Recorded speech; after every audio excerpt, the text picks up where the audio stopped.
பிதா குமாரன் பரிசுத்தாவியின் திருப்பெயரிலே ஆமென். ஜெபம் பண்ண கடவோம்.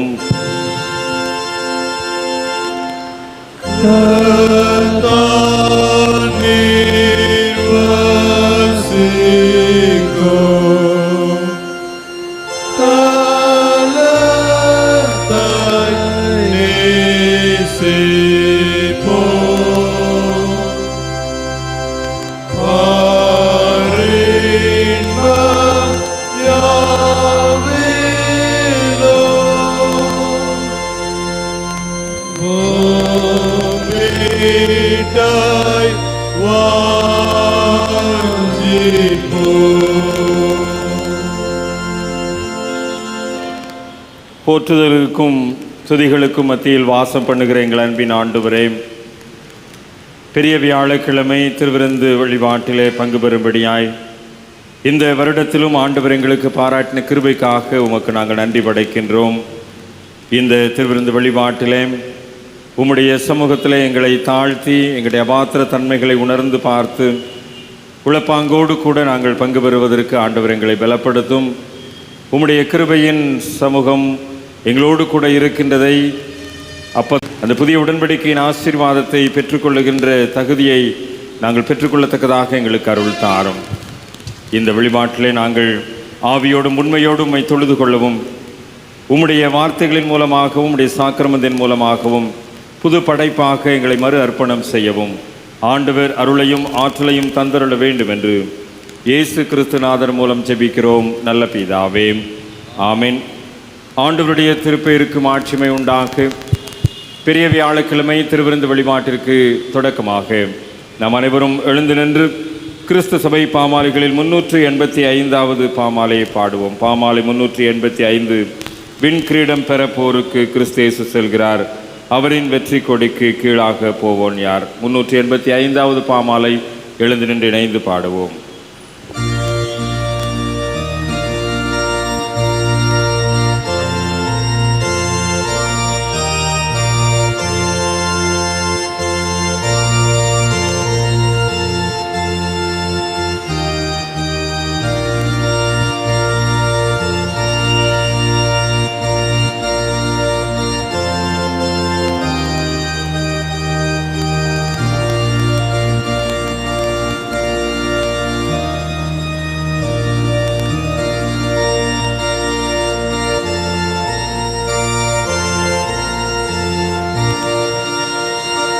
விண்கிரீடம் பெற போருக்கு கிறிஸ்தேசு செல்கின்றார், அவரின் வெற்றி கொடிக்கு கீழாக போவோம் யார். தந்துக்க பாத்திரம் குடித்து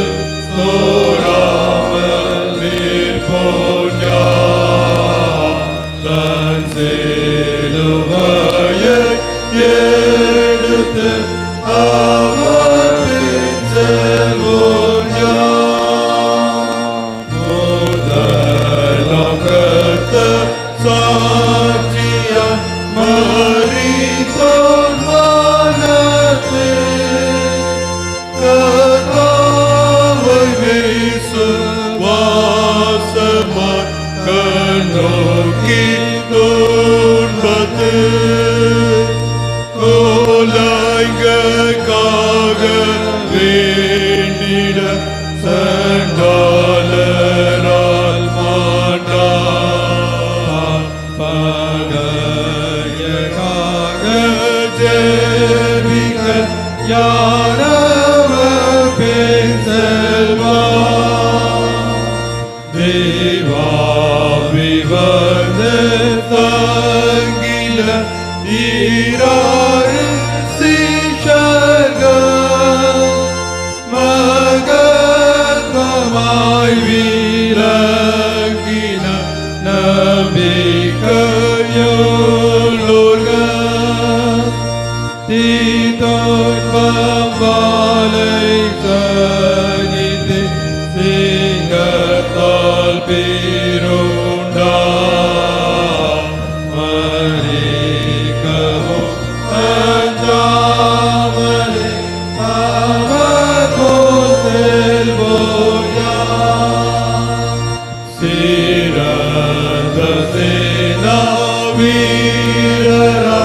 கெம்பீர கூட்டத்தார் சிங்காசனத்தை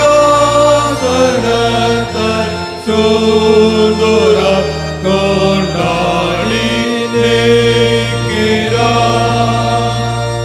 எப்பாடும் நீங்கி மோட்சத்தை சேர்ந்தோர் போல் நாங்களோ உம்மிடம் சேர அருளை கடாட்சியோ.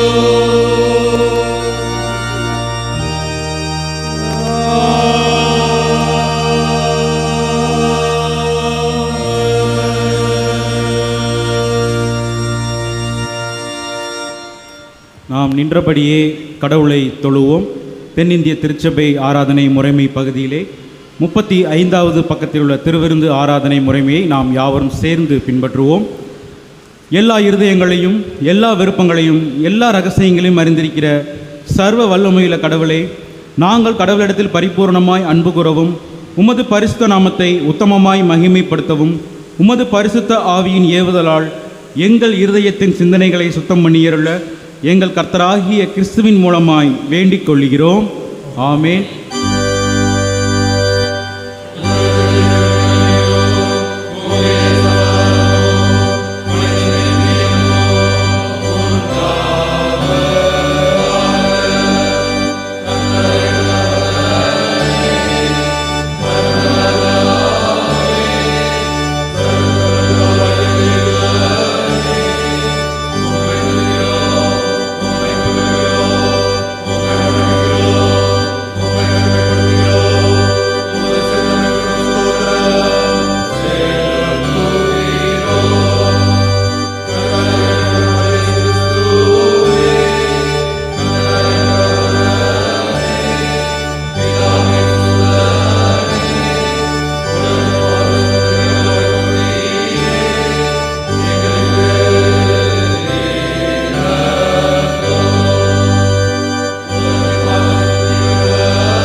நியாய பிரமாணத்தையும் தீர்க்கதரிசிகளையும் குறித்து நமது ஆண்டவர் நமக்கு தொகுத்து அருளியதாவது, நம்முடைய கர்த்தராகிய இயேசு கிறிஸ்து சொன்னதாவது, இஸ்ரவேலே கேள், நம்முடைய கடவுளாகிய கர்த்தர் ஒருவரே கர்த்தர்.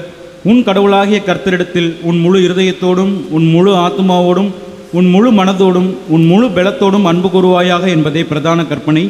இதற்கு ஒப்பாயிருக்கிற இரண்டாம் கற்பனை என்னவென்றால், உன்னிடத்தில் நீ அன்பு கூறுவது போல பிறனிடத்திலும் அன்பு கூறுவாயாக என்பதே. இவைகளிலும் பெரிய கற்பனை வேறொன்றும் இல்லை.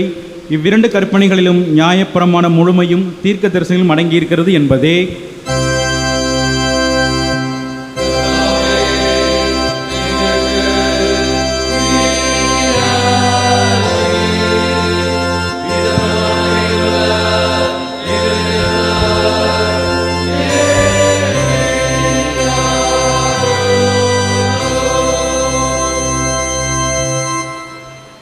அன்பார்ந்தவர்களே, நாம் இப்பொழுது கடவுளுடைய மகா பரிசுத்த வசனத்தை கேட்கவும் ஆண்டவருடைய சரீரத்தையும் இரத்தத்தையும் பெற்றுக்கொள்ளவும் இங்கே கூடி வந்திருக்கிறோம். உத்தம மனஸ்தாபத்தோடும் உண்மையான விசுவாசத்தோடும் அவரிடத்தில் கிட்டிச் செல்வதற்காக கடவுளுடைய கிருபையை தேடி முழங்கால் படியிட்டு அமைதியாக நம்மை நாமே சோதித்து அறிவோமாக.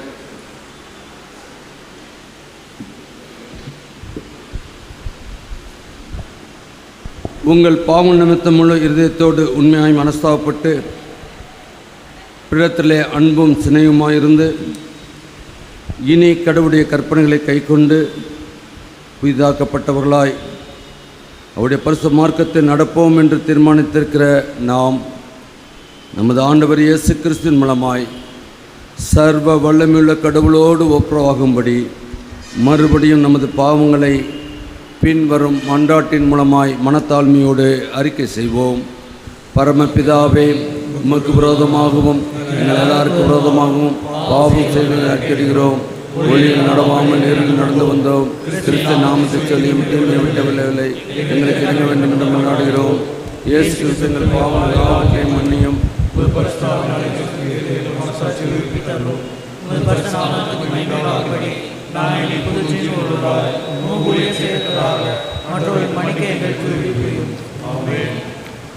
இயேசு கிறிஸ்துவின் மூலமாய் தமிழத்தில் உண்மையாய் மனந்திரும்புகிற யாவருக்கும் அருளப்படுகிற கிருபை நிறைந்த அருள் வார்த்தைகளை கேளுங்கள்.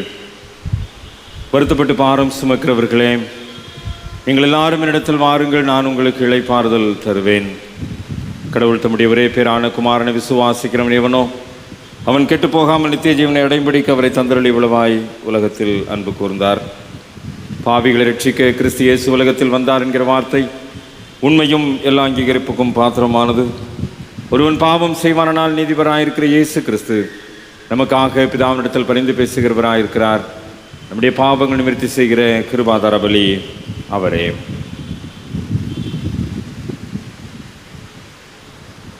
நம்முடைய பரமபிதாவாகிய சர்வ வல்லமையுள்ள கடவுள் உத்தம மனஸ்தாபத்தோடும் உண்மையான விசுவாசத்தோடும் தம்மிடத்திற்கு மனம் திரும்பி தங்கள் சகோதர சகோதரிகள் குற்றங்களை மன்னிக்கிற யாவருக்கும் பாவ மன்னிப்பை அருளிச் செய்வோம் என்று மிகுந்த இரக்கமாய் வாக்குத்தத்தம் செய்திருக்கிறார். அவர் நம்முடைய ஆண்டவர் இயேசு கிறிஸ்துவின் நிமித்தம் உங்களுக்கு இறங்கி உங்கள் பாவங்கள் எல்லாவற்றையும் மன்னித்து அவைகள் என்று உங்களை விடுதலையாக்கி சகல நன்மையிலும் உங்களை உறுதிப்படுத்தி நிலைநிறுத்தி உங்களை நித்திய ஜீவ கரையில் சேர்ப்பாராக.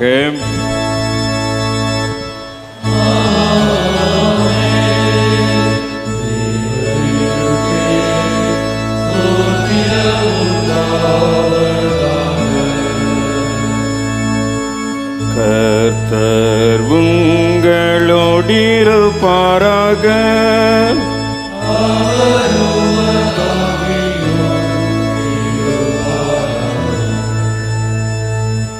ஜெபம் செய்வோம். கட்டளை வியாழனுக்குரிய சுருக்க மன்றாட்டு ஜெபம். அன்பின் ஆண்டவரே, உமது குமாரனாகிய இயேசு கிறிஸ்து எங்களை மீட்கும் பொருட்டு சிலுவைக்கு செல்வதற்கு முன்பதாக தன்னை கையளித்ததை நினைவு கூறுகின்றோம். என்னை நினைவு கூறும்படி இதை செய்யுங்கள் என்று திருவுளம் பற்றின ஆண்டவருடைய நினைவு கூறுதலை நாங்கள் புரிந்து கொள்ளவும் அதை கொண்டாடி மகிழுகின்ற அர்ப்பணிப்பாளர்களாக எங்களை மறு அர்ப்பணம் செய்யவும் எங்களுக்கு ஆற்றல் தாரும். அனைத்தையும் உம்மோடும் தூய ஆவியரோடும் என்றென்றும் ஒரே கடவுளாக வாழ்ந்து ஆட்சி செய்கின்ற இயேசு கிறிஸ்துவின் வழியாக வேண்டிக் கொள்ளுகிறோம். ஆமென். உட்காருங்கள். திருமறை பாடங்கள் படிக்க கேட்போம். இதில் 2 திருமறை பாடங்கள் தொடர்ந்து படிக்கப்படும். தெரிந்து கொள்ளப்பட்ட முதலாம் வேத பாடம் அது யாத்திராகமத்தின் புஸ்தகம் 12ஆம் அதிகாரம் திருவசனங்கள் 1 தொடங்கி. கர்த்தர் எகிப்து தேசத்திலே மோசேயும் ஆரோனையும் நோக்கி, இந்த மாதம் உங்களுக்கு பிரதான மாதம், இது உங்களுக்கு வருஷத்தின் முதல் மாதமாய் இருப்பதாக. நீங்கள் இஸ்ரவேல் சபையார் யாவரையும் நோக்கி, இந்த மாதம் 10ஆம் தேதியில் வீட்டு தலைவர்கள் வீட்டுக்கு ஒரு ஆட்டுக்குட்டியாக ஒவ்வொருவரும் ஒவ்வொரு ஆட்டுக்குட்டியை தெரிந்து கொள்ள கடவர்கள். ஒரு வீட்டில் இருக்கிறவர்கள் ஒரு ஆட்டுக்குட்டியை புசிக்கிறதுக்கு போதுமான பேர்களாக இராமல் போனால் அவனும் அவன் சமீபத்தில் இருக்கிற அவனுடைய அயல் வீட்டுக்காரனும் தங்களிடத்தில் ஆத்துமாக்களின் இணக்கத்துக்கு தக்கதாக ஒரு ஆட்டுக்குட்டியை தெரிந்து கொள்ள வேண்டும். அவன் புசிக்கத்தக்கதாக இலக்கம் பார்த்து ஆட்டுக்குட்டியை தெரிந்து கொள்ள வேண்டும். அந்த ஆட்டுக்குட்டி பழுதற்றதும் ஆணும் 1 வயதுள்ளதுமாய் இருக்க வேண்டும். செம்மறி ஆடுகளாவது வெள்ளாடாவது அதை தெரிந்து கொள்ளலாம். அதை இந்த மாதம் 14ஆம் தேதி வரைக்கும் வைத்திருந்து இஸ்ரவேல் சபையின் ஒவ்வொரு கூட்டத்தாரும் சாயங்காலத்திலே அதை அடித்து அதன் இரத்தத்திலே கொஞ்சம் எடுத்து தாங்கள் அதை புசிக்கும் வீட்டு வாசல் நிலைக்கால்கள் 2லும் நிலையின் மேற்சட்டத்திலும் தெளித்து அன்று ராத்திரியிலே அதன் மாம்சத்தை நெருப்பினால் சுட்டு புளிப்பில்லாத அப்பத்தோடும் கசப்பான கீரையோடும் அதை புசிக்க கிடவர்கள். பச்சையாயும் தண்ணீரில் அவிக்கப்பட்டதாயும் அல்ல, அதன் தலையையும் அதன் தொடையையும் அதற்குள்ள யாவையும் ஏகமாய் நெருப்பினால் சுட்டதாய் அதை புசிப்பீர்களாக என்பதுவே வாசிக்கும்படியாக கொடுக்கப்பட்ட முதலாம் வேத பாடம் வாசித்து முடிந்தாயிற்று. தேவனுக்கே மகிமை உண்டாவதாக. தெரிந்து கொள்ளப்பட்ட இரண்டாவது வேத பாடம் 1 கொரிந்தியர் 11ஆம் அதிகாரம் வசனங்கள் 23 தொடங்கி 34 வரை. 1 கொரிந்தியர் 11ஆம் அதிகாரம் 23வது வசனம் முதல் 34வது வசனம் முடிய. நான் உங்களுக்கு ஒப்புவித்ததை கர்த்தரிடத்தில் பெற்றுக்கொண்டேன். என்னவெனில், கர்த்தராகிய இயேசு தாம் காட்டி கொடுக்கப்பட்ட அன்று ராத்திரியிலே அப்பத்தை எடுத்து ஸ்தோத்திரம் பண்ணி அதை பிட்டு, நீங்கள் வாங்கி புசியுங்கள், இது உங்களுக்காக பிக்கப்படுகிற என்னுடைய சரீரமாய் இருக்கிறது, என்னை நினைவு கூறும்படி இதை செய்யுங்கள் என்றார். போஜனம் பண்ணின பின்பு அவர் அந்தப்படியே பாத்திரத்தையும் எடுத்து, இந்த பாத்திரம் என் இரத்தத்தினால் ஆகிய புதிய உடன்படிக்கையாய் இருக்கிறது, நீங்கள் இதை பானம் பண்ணும் போதெல்லாம் என்னை நினைவு கூறும்படி இதை செய்யுங்கள் என்றார். ஆகையால் நீங்கள் இந்த அப்பத்தை புசித்து இந்த பாத்திரத்தில் பானம் பண்ணும் போதெல்லாம் கர்த்தர் வருமளவும் அவருடைய மரணத்தை தெரிவிக்கிறீர்கள். இப்படி இருக்க, எவன் அபாத்திரமாய் கர்த்தருடைய அப்பத்தை புசித்து அவருடைய பாத்திரத்தில் பானம் பண்ணுகிறானோ அவன் கர்த்தருடைய சரீரத்தையும் இரத்தத்தையும் குறித்து குற்றமுள்ளவனாய் இருப்பான். எந்த மனுஷனும் தன்னைத்தானே சோதித்தறிந்து இந்த அப்பத்தில் புசித்து இந்த பாத்திரத்தில் பானம் பண்ண கடவன். என்னதான் நிலனில் அபாத்திரமாய் போஜனம் பண்ணுகிறவன் கர்த்தருடைய சரீரம் இன்னதென்று நிதானித்து அறியாததினால் தனக்கு ஆக்கினை தீர்ப்பு வரும்படி போஜனம் பண்ணுகிறான். இது நிமித்தம் உங்களில் அநேகர் பலவீனரும் வியாதியுள்ளவருமாய் இருக்கிறார்கள், அநேகர் நித்திரையையும் அடைந்திருக்கிறார்கள். நம்மை நாமே நிதானித்து அறிந்தால் நாம் நியாயந்திருக்கப்படும்.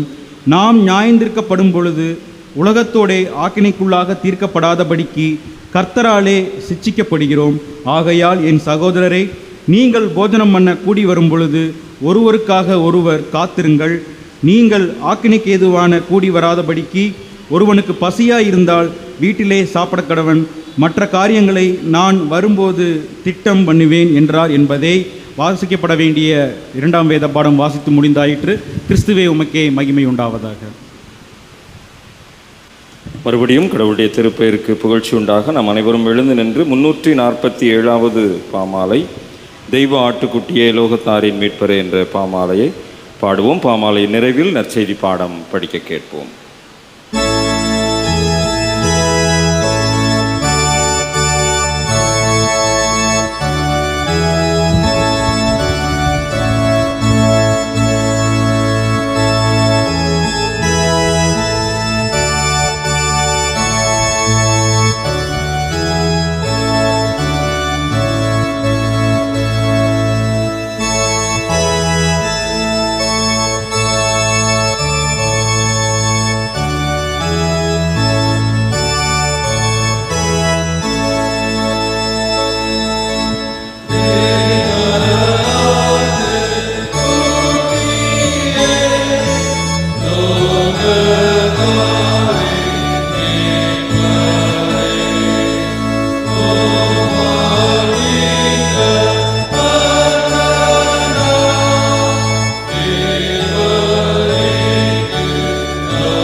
படிக்கப்பட வேண்டிய நற்செய்தி வாசகம் பரிசுத்த யோவான் என்பவர் நற்செய்தி நூல் 13ஆம் அதிகாரம் திருவசனங்கள் 4 தொடங்கி 11 முடிய.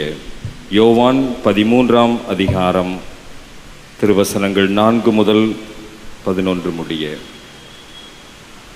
போஜனத்தை விட்டு எழுந்து வஸ்திரங்களை கழற்றி வைத்து ஒரு சீலையை எடுத்து அறையிலே கட்டி கொண்டு பின்பு பாத்திரத்தில் தண்ணீர் வார்த்து சீஷருடைய கால்களை கழுவவும் தாம் கட்டி கொண்டிருந்த சீலையினால் துடைக்கவும் தொடங்கினார். அவர் சீமோன் பேதுருவினிடத்தில் வந்தபோது அவன் அவரை நோக்கி, ஆண்டவரே, நீர் என் கால்களை கழுவலாமா என்றான். இயேசு அவனுக்கு பிரதியுத்தரமாக, நான் செய்கிறது இன்னதென்று இப்பொழுது நீ அறியாய், இனிமேல் அறிவாய் என்றார். பேதுரு அவரை நோக்கி, நீர் ஒரு காலம் என் கால்களை கழுவப்படாது என்றான். இயேசு அவனுக்கு பிரதியுத்தரமாக, நான் உன்னை கழுவாவிட்டால் என்னிடத்தில் உனக்கு பங்கில்லை என்றார். அதற்கு சீமோன் பேதுரு, ஆண்டவரே, என் கால்களை மாத்திரமல்ல என் கைகளையும் என் தலையும் கூட கழுவ வேண்டும் என்றான். இயேசு அவனை நோக்கி, முழுகினவன் தன் கால்களை மாத்திரம் கழுவ வேண்டியதாயிருக்கும், மற்றபடி அவன் முழுவதும் சுத்தமாயிருக்கிறான். நீங்களும் சுத்தமாயிருக்கிறீர்கள், ஆகிலும் எல்லாரும் அல்ல என்றார். தம்மை காட்டிக் கொடுக்கிறவனை அவர் அறிந்திருந்தபடியினால் நீங்கள் எல்லாரும் சுத்தமுள்ளவர்கள் அல்ல என்றார் என்பதே. நற்செய்தி பாடம் படித்து நிறைவு செய்யப்பட்டது. கிறிஸ்துவுக்கே மகிமை உண்டாவதாக.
சபையார் தயவு செய்து அமருங்கள். ஆண்டவருடைய வார்த்தைக்காக நம்மை ஆயத்தப்படுத்துவோம். ஜெப பாடலை பாடி ஆண்டவருடைய வார்த்தைக்காக நம்மை தகுதிப்படுத்துவோம்.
அன்பும் இரக்கம் நிறைந்த நல்ல தகப்பனே, நீர் எங்களுக்கு கொடுத்த இந்த புனிதமான வாரத்தில் புனித வியாழக்கிழமை மாலையில் திருவிருந்தின் வழியாக புதிய உடன்படிக்கையின் ஆசீர்வாதத்தை பெற்றுக்கொள்ளும்படியாய் நாங்கள் கூடி வந்திருக்கிறோம். ஆண்டவர் தாமே இந்த திருவிருந்தை ஏற்படுத்தினதனுடைய தாற்பயத்தை புரிந்து கொள்ளுகின்ற ஞான இருதயத்தை எங்களுக்கு தாரும். நாங்கள் கற்று நிச்சயித்து கொண்டு நிலைத்திருக்கும்படியாய் ஆண்டவர் எங்களோடு கூட இடைப்படுகின்ற இந்த அருளுரை நேரத்தில் உம்முடைய வார்த்தைகள் எங்களை பலப்படுத்தட்டும், எங்களை வழிநடத்தட்டும். இயேசு கிறிஸ்துவின் ஈடு இணையற்ற திருப்பெயரில் ஜெபிக்கிறோம். ஜெபம் கேளும் நல்ல பிதாவே, ஆமென். கிறிஸ்து இயேசுவுக்குள் அன்பார்ந்த இறை மக்களே, ஆண்டவரும் மீட்பருமாகிய இயேசு கிறிஸ்துவினுடைய ஈடு இணையற்ற திருப்பெயரிலே இந்த பெரிய வியாழக்கிழமை மாலையில் நடைபெறுகின்றதான இந்த திருவிருந்து வழிபாட்டிலே உங்கள் அனைவரையும் அன்போடு கூட வாழ்த்துகிறேன். பிதாவாகிய கடவுளிடமிருந்தும் அவருடைய திருமைந்தனாம் இயேசு கிறிஸ்துவிடமிருந்தும் நம்மை ஆற்றல் படுத்தி நம்மை ஆசீர்வதித்து வழிநடத்துகிற தூய ஆவியரிடத்திலிருந்தும் அருளும் அமைதியும் நம்மை ஆளுகை செய்வதாக. பெரிய வியாழக்கிழமை அல்லது கட்டளை வியாழன் அல்லது வியாகுல வியாழன் அல்லது புனித வியாழன் என்று சொல்லி அழைக்கப்படுகின்ற இந்த வியாழக்கிழமை, இந்த வியாழக்கிழமை தான் திருவிருந்தை ஆண்டவர் ஏற்படுத்தினுடைய தாற்பயத்தை புரிந்து கொண்டு அந்த அடிப்படையிலே நம்முடைய விசுவாசத்தை வளர்த்து கொள்வதற்கு ஆண்டவர் கொடுத்த நினைவு கூறுதலின் நாள். ஒவ்வொரு திருவிருந்து வழிபாட்டிலும் இந்த அப்பம் பிரதிஷ்டை செய்யப்படுவதற்கு முன்பதாக அவர் தாம் காட்டி கொடுக்கப்பட்ட அன்று ராத்திரியிலே அப்பத்தை எடுத்து என்கின்ற நியமன வார்த்தைகளை கேட்டிருப்போம். அந்த காட்டி கொடுக்கப்பட்ட அன்று ராத்திரியை நினைவு கூறுகின்ற இந்த இரவு நேரம் வரலாற்றையே மாற்றி போட்ட ஒரு இரவு என்று சொல்லலாம். மானுடத்தின் நம்பிக்கையை துளிர்விடச் செய்த ஒரு இரவு என்றும் சொல்லலாம். மானுட மகனாக இந்த உலகத்திலே தன்னை அர்ப்பணித்த ஆண்டவர் இயேசு கிறிஸ்துவை வக்கிரமான மனம் படைத்தவர்கள் சின்னா பின்னப்படுத்தின ஒரு இரவு. கொடுமையை எப்படி நிறைவேற்றுவது என்று சொல்லி கொடுங்கோலர்கள் விழித்திருந்த ஒரு இரவு. ஓய்வே இல்லாமல் அரசு அலுவலகங்கள் திறந்து வைக்கப்பட்டிருந்ததான ஒரு இரவு நேரம். ஏன் பெண் காவலர்கள் கூட இரவு முழுவதும் பணி அமர்த்தப்பட்ட கட்டாயப்படுத்தப்பட்டதான ஒரு இரவு நேரம். இந்த இரவில்தான் மனித நேயம் மறக்கடிக்கப்பட்டு ஆண்டவர் இயேசு காட்டி கொடுக்கப்பட்டதான ஒரு சூழ்நிலை அரங்கேறிய அந்த இரவு நேரம். இந்த இரவிலே நடைபெற்ற பல நிகழ்வுகளிலே மிகவும் முக்கியத்துவம் வாய்ந்த நிகழ்வுகள் நாம் ஒவ்வொரு ஆண்டிலும் இணைந்து தியானிக்கக்கூடிய தியானங்களின் அடிப்படையில் நம்மை முழுமை மானிடத்திற்கு நேராக நம்மை வழி நடத்துகிறது என்று சொன்னால் மிகையாகாது. நாம் படிக்க கேட்ட நற்செய்தி பகுதியிலே ஆண்டவர் இயேசு பாதம் கழுவின நிகழ்வு இந்த இரவிலே இடம்பெறுகின்றது. அதைத் தொடர்ந்து ஆண்டவர் இயேசு கிறிஸ்து புதிய உடன்படிக்கையை நிலைப்படுத்தின ஒரு நிகழ்வு நடைபெறுகின்றது. அப்பத்தை ஆசீர்வதித்து திராட்சரசத்தை கொடுத்து புதிய உடன்படிக்கையை நிலைப்படுத்தினதான ஒரு இரவு. அதைத் தொடர்ந்துதான் கெத்செமனே தோட்டத்தின் அனுபவம் அந்த இரவிலே அரங்கேறுகின்றது. ஆக இந்த இரவு நேரம் வரலாற்றில் மிக முக்கியத்துவம் வாய்ந்த ஒரு இரவு நேரமாக அடையாளப்படுத்தப்பட்டிருப்பதனாலே இன்றைக்கும் நூற்றாண்டுகளை கடந்து இரவு நேரத்திலே இதை நாம் நினைவு கூர்ந்து திருப்பந்தியிலே பங்கு பெறுவதற்காக நாம் இன்றைக்கும் கூடியிருக்கிறோம். இந்த கூடுகையிலே அன்றைக்கு அந்த இரவை பற்றி ஆழ்ந்து சிந்திக்கின்ற நாம் நம்முடைய வாழ்வை இந்த இரவின் சிந்தனைகள் புதிய ஒரு நிலைப்பாட்டிற்குள்ளாக வழிநடத்துவதற்கு நம்மை மறு அர்ப்பணம் செய்ய இன்றைக்கு இந்த திருப்பலியின் மூலமாக திருப்பந்தியிலே பங்கு பெறுவதன் மூலமாக நம்மை நாம் ஆண்டவருடைய சமூகத்திலே அர்ப்பணிக்க அழைக்கப்படுகின்றோம். யோவான் 13ஆம் அதிகாரத்திலே இந்த இரவு நேரத்தில் ஒரு பந்தியை ஆயத்தப்படுத்துவதற்காக ஆண்டவர் இயேசு கிறிஸ்து தன்னுடைய சீடர்களை பணித்திருக்கின்றார். அந்த வார்த்தைகளை கேட்டு அவர்கள் அந்த செயலுக்குள்ளாக கடந்து போகின்ற போது தங்களுக்குள் யார் பெரியவன் என்கின்ற ஒரு கேள்வி அவர்களுக்குள்ளாக எழும்புகின்றது. இந்த கேள்விக்கு விடை காணும் வண்ணமாக ஒரு தர்க்கம், ஒரு வாதம் அந்த சீடர்களுக்குள்ளாக நிகழ்ந்து கொண்டிருக்கின்றது. அப்பொழுது இயேசு அந்த இடத்திலே உள்ளே வருகின்றார். இவர்களுடைய உரையாடல்கள் அவருடைய செவிகளிலே விழுந்திருக்கின்றது. அந்த அடிப்படையிலே ஆண்டவர் இயேசு தங்களில் யார் பெரியவன் என்று சொல்லி தர்க்கமிட்டு கொண்டிருக்கின்ற சீடர்களிடத்திலே ஒரு தாழ்மையின் உணர்வை கற்றுக் கொடுக்கின்ற வகையிலே, அவர்களுக்கு ஒரு புத்தி புகட்டுகின்ற வகையிலே அவர் வஸ்திரங்களை கழற்றி வைத்து ஒரு சீலையை மாத்திரம் எடுத்து அறையிலே கட்டிக்கொண்டு இந்த அடையாள செயலை அவர் அங்கே செய்கின்றார். இன்றைக்கு அநேக திருச்சபைகளிலே இந்த பாதம் கழுவுகின்ற நிகழ்வு திருவிருந்து வழிபாடுகளிலே அரங்கேற்றப்படுகின்றது. நம்முடைய தென்னிந்திய திருச்சபையிலும் கூட ஒரு சில வழிபாட்டு சூழல்களிலே இது அரங்கேற்றம் செய்யப்படுகின்றது. சீசருடைய கால்களை கழுவின அனுபவம். இந்த சீசர்களுடைய கால்களை கழுவின இந்த அனுபவத்திலே சில விஷயங்களை ஆண்டவர் நமக்கும் இன்றைக்கு கற்றுக் கொடுக்க விரும்புகின்றார். இந்த கால்களை கழுவுகின்ற அனுபவத்திலே 3 வினை செயல்பாடுகள் அல்லது 3 வினை சொற்கள் அங்கே இடம்பெற்றிருக்கின்றதை நீங்கள் பார்க்க முடியும்.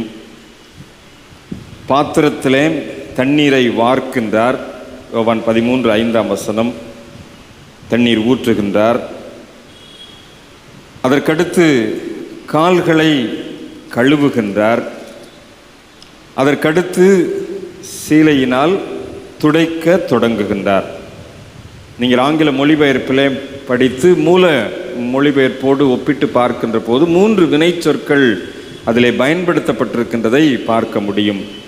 முதலாவது தண்ணீர் ஊற்றுகின்ற செயல், இரண்டாவது கால்களை கழுவுகின்ற செயல், மூன்றாவது துடைக்கின்ற செயல். இந்த 3 வினை செயல்பாடுகளையும் ஆண்டவர் அங்கே செய்கின்றார். நரம்பியல் கணிப்பின்படி இந்த வினை செயல்பாடுகளிலே 2 செயல்கள், அதாவது 2வது மற்றும் 3வது செயல்கள், கால்களை கழுவுதல் மற்றும் துடைத்தல், இந்த 2 செயல்களும் இயேசுவினுடைய தொடுதலை உணர்த்துகின்ற ஒரு செயலாக காட்டப்படுகின்றது. அப்படியானால் நரம்பியல் செயல்பாடுகளின்படி இந்த தொடுதல் என்பது ஒரு நேர்மறை தாக்கத்தை ஏற்படுத்தக்கூடியதாக அமைகின்றது, அல்லது ஒரு வலுவான தலைகீழ் மாற்றத்தை உண்டாக்கக்கூடிய செயலாகவும் இது அமைகின்றது. இந்த கால்களை கழுவுதலும் துடைத்தலும் இயேசுவினுடைய கைகள் அந்த சீடர்களுடைய கால்களை தொடுகின்ற ஒரு அனுபவம், அதே போல துடைக்கும் போதும் தொடுகின்ற ஒரு அனுபவம் அங்கே அரங்கேற்றம் அடைகின்றது. கண்டிப்பாக அவருடைய கரம் சீடர்களுடைய கால்களை தொட்டிருப்பதற்குரிய வாய்ப்புகள் இந்த இரண்டு வினைச்செயல்களையும் செய்கின்ற போது ஏற்படக்கூடிய சூழல்கள் உண்டு.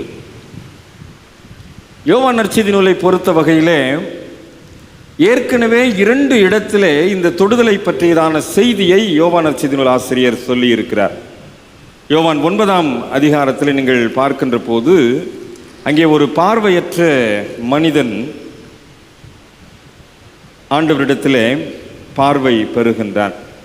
யோவான் 9ஆம் அதிகாரத்தில் 6ஆம் வசனத்தை பார்க்கின்ற போது, அவர் தரையிலே துப்பி உமிழ்நீரினால் சேருண்டாக்கி அந்த சேற்றை குருடனுடைய கண்களின் மேல் பூசி, அப்போ அந்த கண்களை தொடுகின்ற ஒரு அனுபவம் அங்கே ஏற்படுகின்றது.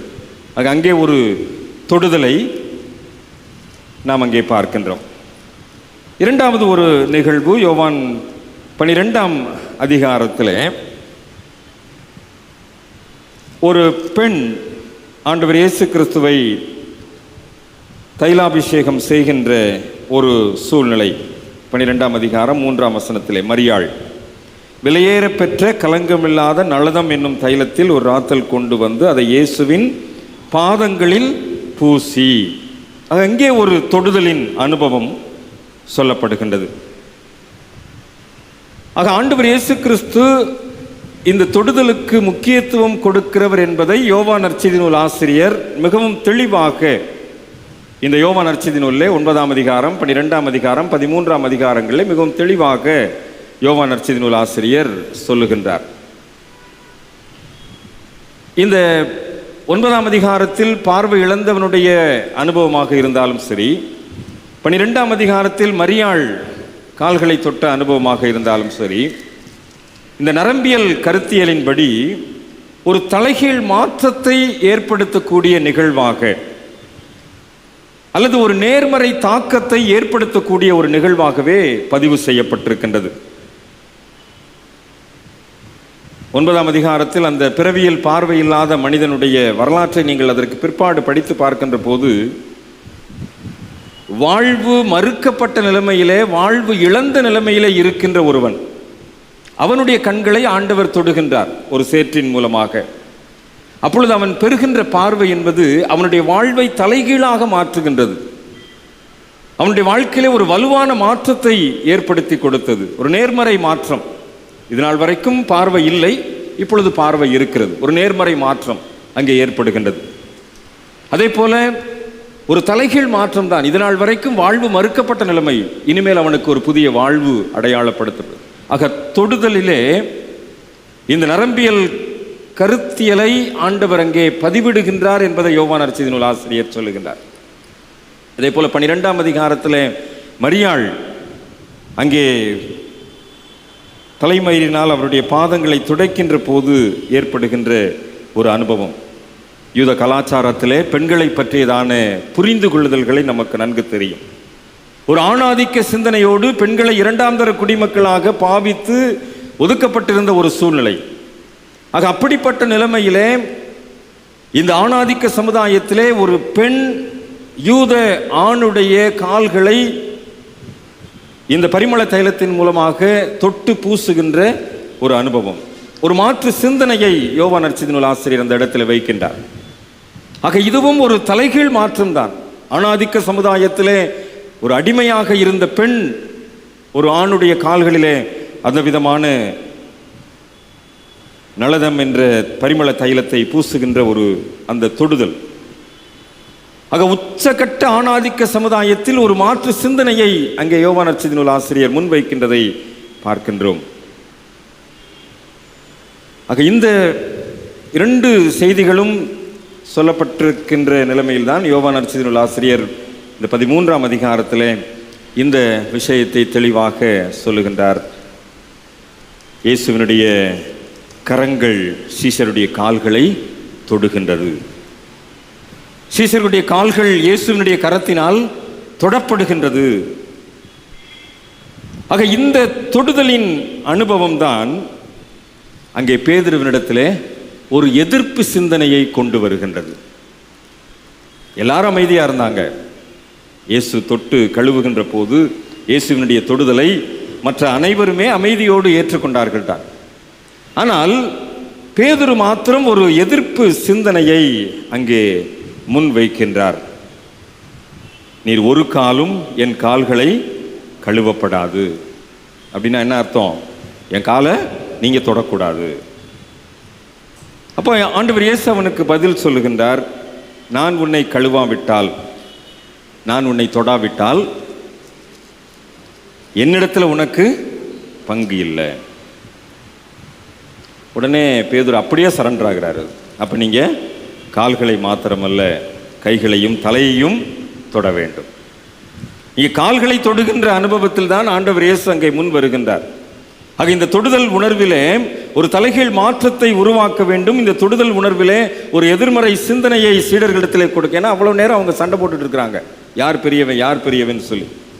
ஆக ஆண்டவர் அந்த இடத்துல ஒரு எதிர்மறை சிந்தனையை அவர்களிடத்திலே கொண்டு வர வேண்டும் என்று சொல்லி அந்த தொடுதலின் அனுபவத்திற்குள்ளாக வருகின்றார். அந்த தொடுதலை பேதுரு புரிந்து கொண்ட போது, அந்த தொடுதலை பேதுரு விளங்கி கொண்ட போது, என்னை முழுசா தொடுங்க அப்படிங்கிறார்.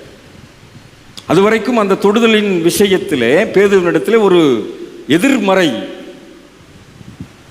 அனுமதிக்க கூடாது என்கின்ற ஒரு அழுத்தமான உணர்வு, என்னை தொடவே கூடாது. ஆண்டவர் தெளிவாக பதில் சொன்னார், இந்த தொடுதல் இல்லை என்றால் என்னிடத்தில் உனக்கு பங்கில்லை, என்னிடத்தில் உனக்கு பங்கில்லை. இன்றைக்கு 2026ஆம் ஆண்டிலே இந்த பெரிய வியாழக்கிழமை திருவிருந்திலே பங்கு பெறுவதற்கு முன்பதாக ஆண்டுடைய வார்த்தைகளை தியானிக்கின்ற நாம், இந்த தொடுதலின் உணர்வு இன்றைக்கு இந்த திருவிருந்தின் மூலமாக நம்மிடத்தில் நிறைவேறி கொண்டிருக்கிறது என்பதை நான் நினைவுபடுத்த விரும்புகின்றேன். ஒருவேளை இந்த தொடுதல் இன்றைக்கு இயேசுவானவர் வந்து நேரடியாக நம்மை தொடலை. எப்படி தொடுகிறார்? அவருடைய சரீரம். அந்த சரீரத்தை நம்ம எப்படி வாங்குறோம்? எப்படி வாங்குறோம்? திடப்படுத்தல் வகுப்பு தான் இது. சிலுவை வடிவத்திலே கரத்தை வைத்து அந்த சரீரத்தை நாம் பெற்றுக்கொள்ளுகிறோம். எப்படி நம்ம பெற்றுக்கொள்ளுகிறோம்? இந்த உள்ளங்கையிலே அந்த வேஃபர். ஆனால் உங்கள் கைக்கு அது வரும்போது, அங்கே இருக்கிற வரைக்கும் அது வேஃபர் தான். ஆனால் உங்கள் கைக்கு வரும்போது அது என்னது? உங்களுக்காக பிற்கப்பட்ட ஆண்டவருடைய சரீரம். ஆக இயேசுவின் சரீரம் உங்களுடைய உள்ளங்கைகளை தொடுகின்ற ஒரு இடம்தான் அப்பத்தை நீங்கள் பெற்றுக்கொள்ளுகின்ற இடம். ஒரு சின்ன கிராஸ் டாக் பண்ணிடுறேன். இது நாள் வரைக்கும் யாராவது இப்படி கிராஸாக கை வைக்க, நிறைய பேர் இப்படி கிராஸாக கை வைக்க மாட்டேங்கிறீங்க. மறுபடியும் கன்ஃபர்மேஷன் கிளாஸ் எடுக்க வேண்டியிருக்கு. இப்படிலாம் வைக்காதீங்க தயவு செய்து. நிறைய பேர் இப்படி வைக்கிறீங்க, இப்படிலாம் வைக்காதீங்க. அப்புறம் அந்த இப்படி வைக்காதீங்க, ரொம்ப மரியாதையாக இப்படி ஒத்த கையெல்லாம் நீட்டாதீங்க. சிலுவை வடிவம். ஏன்னா சிலுவையில் தான் ஆண்டவர் அவருடைய சரீரம் உடைக்கப்பட்டது. நல்ல சிலுவை வடிவத்தில் வச்சு வாங்குங்க. ரைட். இப்போ நமக்கு இந்த பலிபீடம் தான் ஆண்டவர் நம்மை தொடுகின்ற ஒரு இடம். ஆண்டவர் நம்மை தொடுவதற்கு நாம் வாய்ப்பு கொடுக்கின்ற ஒரே இடம் இந்த பலிபீடத்தில், சாக்கிரமந்திலே அந்த அப்பத்தை பெற்றுக்கொள்ளுகின்ற ஒரு இடம். இன்றைக்கு பேதுருவினுடைய மனநிலைமை இன்றைக்கு பலரிடத்தில் நம்மிடத்தில் எழும்புகின்றது. பேதுருவினுடைய மனநிலைமை இன்றைக்கும் நம்மிடத்திலே சில நேரத்திலே உலாவிக் கொண்டிருக்கிறது. நான் ஒரு குருசேகரத்தில் பணி பொறுப்பு ஏற்ற அந்த முதல் வழிபாட்டில் ஒரு ஐயா வந்து சொன்னார். எத்தனையோ வருஷம் சொன்னார். அத்தனை வருஷத்துக்கு அப்புறம் இன்னைக்கு தாயா நான் திருவிருந்தில் பங்கு பெறுறேன் அப்படின்னார். ஏய்யா நீங்கள் ஊருக்கு போயிருந்தீங்களா? இல்லை, அந்த போதவர் கையால் நான் திருவிருந்து எடுக்க மாட்டேன்யா. நீங்கள் புதுசாக வந்திருக்கீங்க, அதனால தான் இன்னைக்கு திருவிருந்தில் பங்கு பெற்றேன். பேதுருவினுடைய மனநிலைமை, ஆண்டவரே நீர் என்னை தொடக்கூடாது என்கின்ற பேதுருவினுடைய மனநிலைமை. போதகரை பகைச்சு திருவிருந்தில் பங்கு பெறலை அப்படின்னா நஷ்டம் போதகருக்கு இல்லை. எந்த போதகருக்கும் இந்த புல்பீட்டுவும் இந்த ஆல்டரும் பெர்மனன்ட் கிடையாது. போதகரை பகைச்சு திருவிருந்தில் பங்கு பெறலை அப்படின்னா நஷ்டம் யாருக்கு? கஷ்டம் யாருக்கு? இயேசுவிடத்தில் பங்கு இல்லாமல் போறது யாருக்கு? இந்த தொடுதல் நரம்பியல் சார்ந்த ஒரு நிபுணத்துவத்தை, இயேசுவினுடைய தொடுதலை நமக்கு உணர்த்துகின்ற இடமாக இந்த பலிபீடம் நமக்கு அமைகின்றது. திருவிருந்திலே பங்கு பெறுகின்ற போது இயேசுவினுடைய தொடுதலை உணர்கின்றோம். அதைத்தான் பேதுருவுக்கு ஆண்டவர் சொல்லுகிறார், நீ என்னை தொட அனுமதிக்கலைன்னா என்னிடத்துல உனக்கு பங்கே இல்லை, பங்கே இல்லை. ஆக பேதுருவினுடைய மனநிலைமை இருந்தால் நாம் நம்மை மாற்றிக்கொள்ள வேண்டும் என்று சொல்லி ஆண்டவர் நம்மிடத்தில் எதிர்பார்க்கிறார். இந்த தொடுதலுக்கும் ஒரு மாற்று சிந்தனை ஏற்பட்டது. எப்போ? கொரோனா காலத்தில் ஏற்பட்டுச்சா? ஒருத்தர் கையை தொடக்கூடாது. ஆக இந்த தொடுதல் என்கின்ற அந்த உணர்வுக்கு ஒரு மாற்று வீரியம் உண்டாகக்கூடிய நிலைமையும் ஆண்டவர் சற்று அனுமதித்து அதை எடுத்து விட்டார். ஒரு சின்ன எச்சரிப்பை கொடுத்துட்டு கோயில் கதவை கொஞ்ச நாள் மூடிட்டு அப்புறம் திறந்து விட்டுருக்கார். நாம் புரிந்து கொள்ள வேண்டும், நாம் விளங்கிக் கொள்ள வேண்டும். ஆண்டவருடைய தொடுதல் நமக்கு கிடைக்கின்ற ஒரே இடம் இந்த பலிபீடம் தான். இந்த பலிபீடத்திலே அவருடைய சரீரத்தை நாம் பெற்றுக்கொள்ளுகின்ற போது ஆண்டவர் நம்மை தொடுகின்றதை உணர்கின்றோம். அந்த பார்வை இல்லாதவனுடைய கண்களை ஆண்டவர் தொட்டார். அவனுடைய வாழ்க்கையிலே ஒரு வெளிச்சம், ஒரு புதிய அனுபவம். அந்த பெண் இயேசுவினுடைய கால்களை வந்து தொட்டாள். அந்த ஆணாதிக்க சமுதாயத்திலே அந்த பெண்ணுடைய வாழ்க்கையிலே ஒரு புதிய மறுமலர்ச்சி. பேதுரு ஆண்டவர் தொடுவதை அனுமதித்தார். அந்த பேதுருவை திருச்சபையின் முதல் தலைவனாக, the first போப்பாண்டவர் in the world, முதல் போப்பாண்டவராக பேதுருவை ஆண்டவர் அபிஷேகம் செய்து கொடுத்தார். நீங்க எப்போ உங்களை அனுமதிக்கிறீங்களோ அப்பதான் உங்களுக்கு உயர்வு என்பதை பேதுருவினுடைய வாழ்க்கையிலே ஆண்டவர் கற்றுக் கொடுத்தார். ஆக இந்த தொடுதலின் அனுபவத்தை நிறைவேற்றின பிற்பாடுதான் ஆண்டவர் எங்க போறாரு? அந்த அப்பத்தை ஆசீர்வதிக்க. அதற்கு பிற்பாடு அந்த புதிய உடன்படிக்கையின் சூழ்நிலையை ஆண்டவர் நிறைவேற்றி கொடுக்கின்றார். ஆக அந்த புதிய உடன்படிக்கையானது மிகவும் தெளிவாக பதிவு செய்யப்பட்டிருக்கின்ற ஒரு விஷயத்தை நான் உங்களிடத்தில் சொல்ல விரும்புகின்றேன். மார்க் 14ஆம் அதிகாரத்திலையும் லூக்கா 22ஆம் அதிகாரத்திலையும் சொல்லப்பட்டிருக்கிறது. மார்க் 14ஆம் அதிகாரத்தில் 23ஆம் வசனத்தில் நீங்கள் பார்த்தீங்க அப்படின்னா, மார்க் 14:23 ஆண்டவர் என்ன செய்கின்றார்? அந்த போஜனம் பண்ணுகையில் அப்பத்தை எடுத்து ஆசீர்வதித்து அதை பிட்டு அவர்களுக்கு கொடுத்துட்டு, நீங்கள் வாங்கி புசியுங்கள், சரீரமாக இருக்குன்னு சொல்லி, பின்பு பாத்திரத்தையும் எடுத்து ஸ்தோத்திரம் பண்ணி அதை அவர்களுக்கு கொடுத்தார். எதை கொடுத்தாரு? அதில் இருக்க ரசத்தை மட்டும் கொடுக்கல, பாத்திரத்தையே கொடுத்துட்டாரு. அது அப்படியே லூக்கா நற்செய்தி நூல்லையும் இருக்கும் பாருங்க. லூக்கா 22ஆம் அதிகாரம், லூக்கா 22ஆம் அதிகாரத்தில் 17ஆம் வசனத்தில் பார்த்தீங்கன்னா, அவர் பாத்திரத்தை எடுத்து ஸ்தோத்திரம் பண்ணி, நீங்கள் இதை வாங்கி உங்களுக்குள்ளே பங்கிட்டுக் கொள்ளுங்கள். அப்போ மார்க்கிலையும் லூக்காலையும் மிகவும் தெளிவாக அந்த ஆசிரியர் சொல்றாரு, அந்த பாத்திரத்தையே அவர் என்ன செஞ்சிட்டாரு? கொடுத்துட்டார். நீங்கள் ஒருவேளை பலிபீடத்துக்குள்ள குருமார்கள் திருவிருந்தை பங்கு பெறுகின்ற அனுபவத்தை பார்த்திருப்பீர்கள்.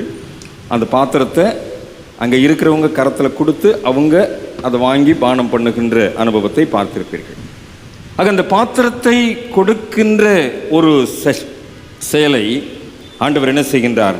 அங்கே நிறைவேற்றுகின்றார். இந்த பாத்திரம், அதுக்கு பின்னாடி கெத்செமனே தோட்டத்திலையும் ஆண்டவர் அதை சொல்லுவார். அதை நான் இங்கே முன்னாடியே சொல்கிறேன். ஒரு பாடுகளின் பாத்திரம். ஆக இந்த பாடுகளிலே நீங்கள் பங்கு பெற வேண்டும் என்பதை அந்த பாத்திரத்தை கொடுப்பதன் மூலமாக இயேசு கற்றுக் கொடுக்கின்றார். ஆக அந்த பாத்திரம் கொடுக்கப்படுகின்றது. நீங்கள் வாங்கி ஷேர் பண்ணிக்கங்க. இந்த பாடுகள் எனக்கு மட்டும் இல்லை, உங்களுக்கும் உரியது. அதான் புதிய உடன்படிக்கை. இந்த உடன்படிக்கை என்பது இந்த பாடுகள் கிறிஸ்துவுக்குரிய பாடுகள் மாத்திரமல்ல, கிறிஸ்தவனாய் இருப்பதனால் சந்திக்கின்ற பாடுகள் இந்த பலிபீடத்திலே உணர்த்தப்படுகின்றது. ஆக இந்த பாத்திரத்தை நாம் எப்பொழுது பெற்றுக்கொள்ளுகின்றோமோ அப்பொழுதே நாம் கிறிஸ்துவனுடைய பாடுகளிலே பங்கேற்பாளர்களாய் மாறிவிடுகின்றோம். அந்த பாடுகளிலே நமக்கு பங்கு இருக்கின்றது. ஆக கிறிஸ்து மட்டும் பாடுபட்டார், நான் இன்றைக்கு சந்தோஷமா இருக்கிறேன் அல்லது ரொம்ப சொகுசா இருக்கிறேன், அப்படி இல்லை. கிறிஸ்தவனாய் வாழ்கின்ற ஒவ்வொரு நொடிப்பொழுதும் பாடுகள் தான். அதை உணர்த்துகின்ற இடம்தான் இந்த பலிபீடம். ஆக அந்த அப்பத்தை பெறுகின்ற போது ஆண்டவருடைய தொடுதலை உணர்கின்றோம். இந்த பாத்திரத்தை பங்கு பெறுகின்ற போதுதான் கிறிஸ்துவனுடைய பாடுகளிலே நமக்கு பங்கு இருக்கின்றது என்பதை உணர்த்தப்படுகின்றோம். ஆக இந்த பாடுகள் நம்முடைய வாழ்வின் அனுபவங்களிலே கிறிஸ்துவனுடைய பாடுகளோடு கூட நம்மை இணைத்துக் கொள்ள வேண்டும் என்று சொல்லி அங்கே ஒரு புதிய உடன்படிக்கையை ஆண்டவர் நிறைவேற்றி கொடுக்கின்றார். ஆக எப்பொழுதெல்லாம் இந்த பாடுகளிலே நாம் பங்கு பெற வேண்டும் என்று நம்மை அர்ப்பணிக்கின்றோமோ அந்த அர்ப்பணிப்பை இந்த பலிபீடத்திலே நாம் முழங்கால் படியிட்டு நிறைவேற்றுகின்ற போதுதான் ஒரு உண்மை கிறிஸ்தவனாய், ஒரு உண்மை சீடனாய் நாம் இந்த உலகத்திற்குள்ளே புறப்பட்டு செல்ல முடியும் என்பதிலே சந்தேகமில்லை. ஆக இந்த பாத்திரம் பாடுகள் நிறைந்த பாத்திரம். அந்த பாடுகளை கிறிஸ்து வேத பாரகரிடத்திலே, பரிசேயரிடத்திலே, சதுசேயர்களிடத்திலே, எசனேயர்களிடத்திலே பல விதங்களிலே அனுபவித்தார். குருத்தோலை ஞாயிறு பவனியிலே சென்ற போது அவரை ராஜாவாக வாழ்த்தின ஒரு கூட்டம் உண்டு. ஆனால் அந்த கூட்டத்திலே ஒரு பிரதிபலிப்பு இந்த நாளை தினத்தில் அரங்கேற இருக்கின்ற சிலுவை அறையும் என்கின்ற கூட்டத்திலே வெளிப்படுகின்றது. ஆக பாடுகளிலே பங்கு உண்டு என்பதை ஆண்டவர் இயேசு கிறிஸ்து உணர்ந்தவராய் அதை அவர்களுக்கு கொடுக்கின்றார். லூக்காவிலே மிகவும் தெளிவாக அந்த பகுதி சொல்லப்பட்டிருக்கிறதை நாம் வாசிக்கின்றோம். அப்படியே அவங்க கையில் கொடுத்துறார். நீங்கள் இதை உங்களுக்குள்ளாக பங்கிட்டுக் கொள்ளுங்கள்.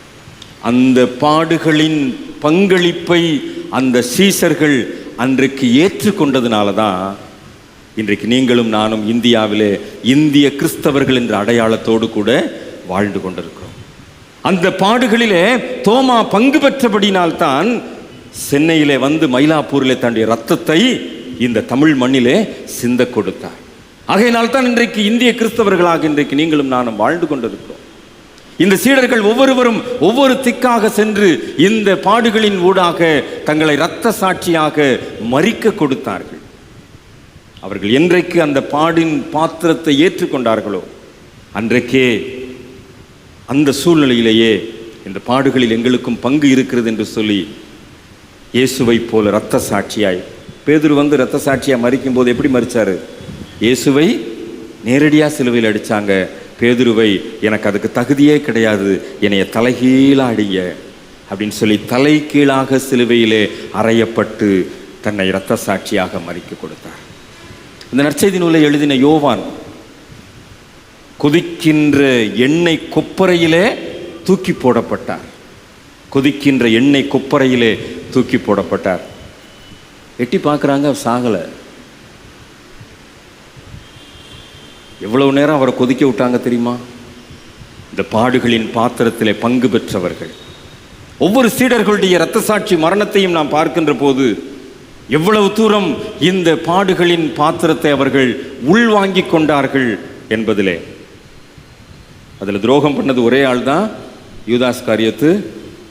தன்னைத்தானே சாகடித்து கொண்டவன், தன்னைத்தானே சாகடித்து கொண்டவன். மற்றவர்கள் எல்லாரும் இரத்த சாட்சி மரணத்திற்குள்ளானவர்கள், இவன் மாத்திரம்தான் தன்னைத்தானே சாகடித்து கொண்டவன். ஆக இந்த பாத்திரத்திலே பங்கு பெறுகின்ற போது கிறிஸ்துவனுடைய பாடுகளிலே நமக்கு பங்கு இருக்கின்றது என்கின்ற ஒரு உணர்வோடு கூடத்தான் ஆண்டவர் இயேசு கிறிஸ்து இந்த பாத்திரத்தை கையளிக்கின்றார். தொடர்ந்துதான் அவர்கள் ஸ்தோத்திர பாட்டை பாடின பிற்பாடு அவர்கள் எங்கே போகிறாங்க? ஒலிவமலைக்கு போகிறாங்க. ஒலிவமலை பாதையிலே பல அனுபவங்களை பெற்றுக்கொண்ட ஒரு சூழ்நிலையில்தான் ஆண்டவர் இயேசு கிறிஸ்து கெத்செமனே தோட்டத்தில் தன்னை அர்ப்பணிக்கின்ற ஒரு அர்ப்பணிப்பு. அங்கே சீடர்களை நீங்கள் இங்கே இருங்க அப்படின்னு சொல்லிட்டு 3 பேரை மாத்திரம் கூட்டிகிட்டு போவார். பேதுரு, யாக்கோபு, யோவான். அவங்கள ஒரு இடத்துல விட்டுட்டு தனியாக போய் ஜெபம் பண்ணுவார். ஜெபம் பண்ணும்போது ஒரு ஜெபத்தை ஏறெடுப்பார். என்ன சொல்லுவார்?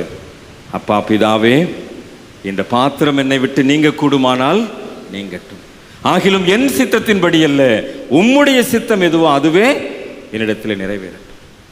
இந்த பாத்திரம், அந்த பாத்திரத்தை அங்கே ஷேர் பண்ணிட்டாரு.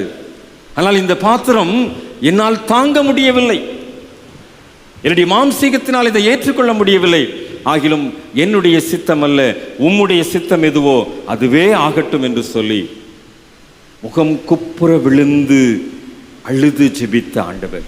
அந்த ஜெபத்தில் தான் அவருடைய வேர்வை எப்படி வெளியே வந்துச்சான்? இரத்தத்தின் பெரும் துளிகளாய் வெளியே வந்து விழுந்தது. அந்த இரத்தத்தின் பெரும் துளிகளாய் வந்து விழுந்த அந்த அனுபவத்தை ஒருவேளை கெத்செமனே தோட்டத்திலே ஆண்டவர் இயேசு கிறிஸ்து கதறின அந்த கதறல், ஒருவேளை நாம் எப்பொழுதெல்லாம் ஆண்டவரை துன்பப்படுத்துகின்றோமோ, அதான் அந்த துன்ப பாத்திரம். எப்பொழுதெல்லாம் அவரை நாம் வேதனைப்படுத்துகின்றோமோ, எப்பொழுதெல்லாம் அவரை கஷ்டப்படுத்தி கொண்டிருக்கிறோமோ, அது ஆண்டவரை வேதனைப்படுத்துகின்ற அனுபவமாக, அவரால் தாங்க முடியாத ஒரு அனுபவமாக மாறுகின்றது. ஆண்டவரே, இந்த பாத்திரம் என்னை விட்டு நீங்க கூடுமானால், ஆண்டவரே இந்த பாத்திரத்திலே அதில் இருந்து எனக்கு விடுதலை கிடைக்குமே, ஆகிலும் என் சித்தத்தின்படி அல்ல, உம்முடைய சித்தத்தின்படியே ஆக கடவுது என்று சொல்லி தன்னை அர்ப்பணித்த ஒரு சூழ்நிலை. இந்த கிராமத்தில் பெண்கள் தங்களுடைய துக்கம் தாழாத போது என்ன செய்வாங்க? மண்ணில் விழுந்து அழுவாங்க, மண்ணில் புரண்டு அழுவாங்க. அப்படிப்பட்ட ஒரு அழுகையை நிறைவேற்றின ஒரு சூழ்நிலை தான் ஆண்டவரிடத்தில். மண்ணில் குப்புற வீழ்ந்து அழுத ஆண்டவர். கீர்த்தனை பாடலை நம்ம பாடுவோம். மண்ணில் குப்புற விழுந்து மண்ணை கட்டிப்பிடித்து அழுத ஆண்டவர். மண்ணில் பிறந்த மனிதன் மண்ணுக்கே திரும்புகின்ற ஒரு சூழ்நிலையிலே அந்த மண்ணை கட்டிப்பிடித்து அழுகின்றார், என்னால் தாங்க முடியவில்லை என்று சொல்லி. இந்த தாங்க முடியாத வேதனை நாம் படுத்துகின்ற உபத்திரவங்களின் மூலமாய் அவரிடத்தில் வெளிப்பட்ட அந்த வேதனை அங்கே கடந்து செல்லுகின்றது. ஒருவேளை அந்த அனுபவத்தில் தான் ஆண்டவர் இயேசு கிறிஸ்து அங்கே யூதாஸ் மூலியமாக காட்டி கொடுக்கப்படுகின்ற ஒரு நிலைப்பாடு நிறைவேறுகின்றது. முத்தத்தினால் காட்டி கொடுத்த யூதாஸ் ஒருவேளை இயேசுவை கைது செய்து அழைத்து செல்லுகின்ற ஒரு சூழ்நிலையை அங்கே முழுமை அடைகின்றதை பார்க்கின்றோம்.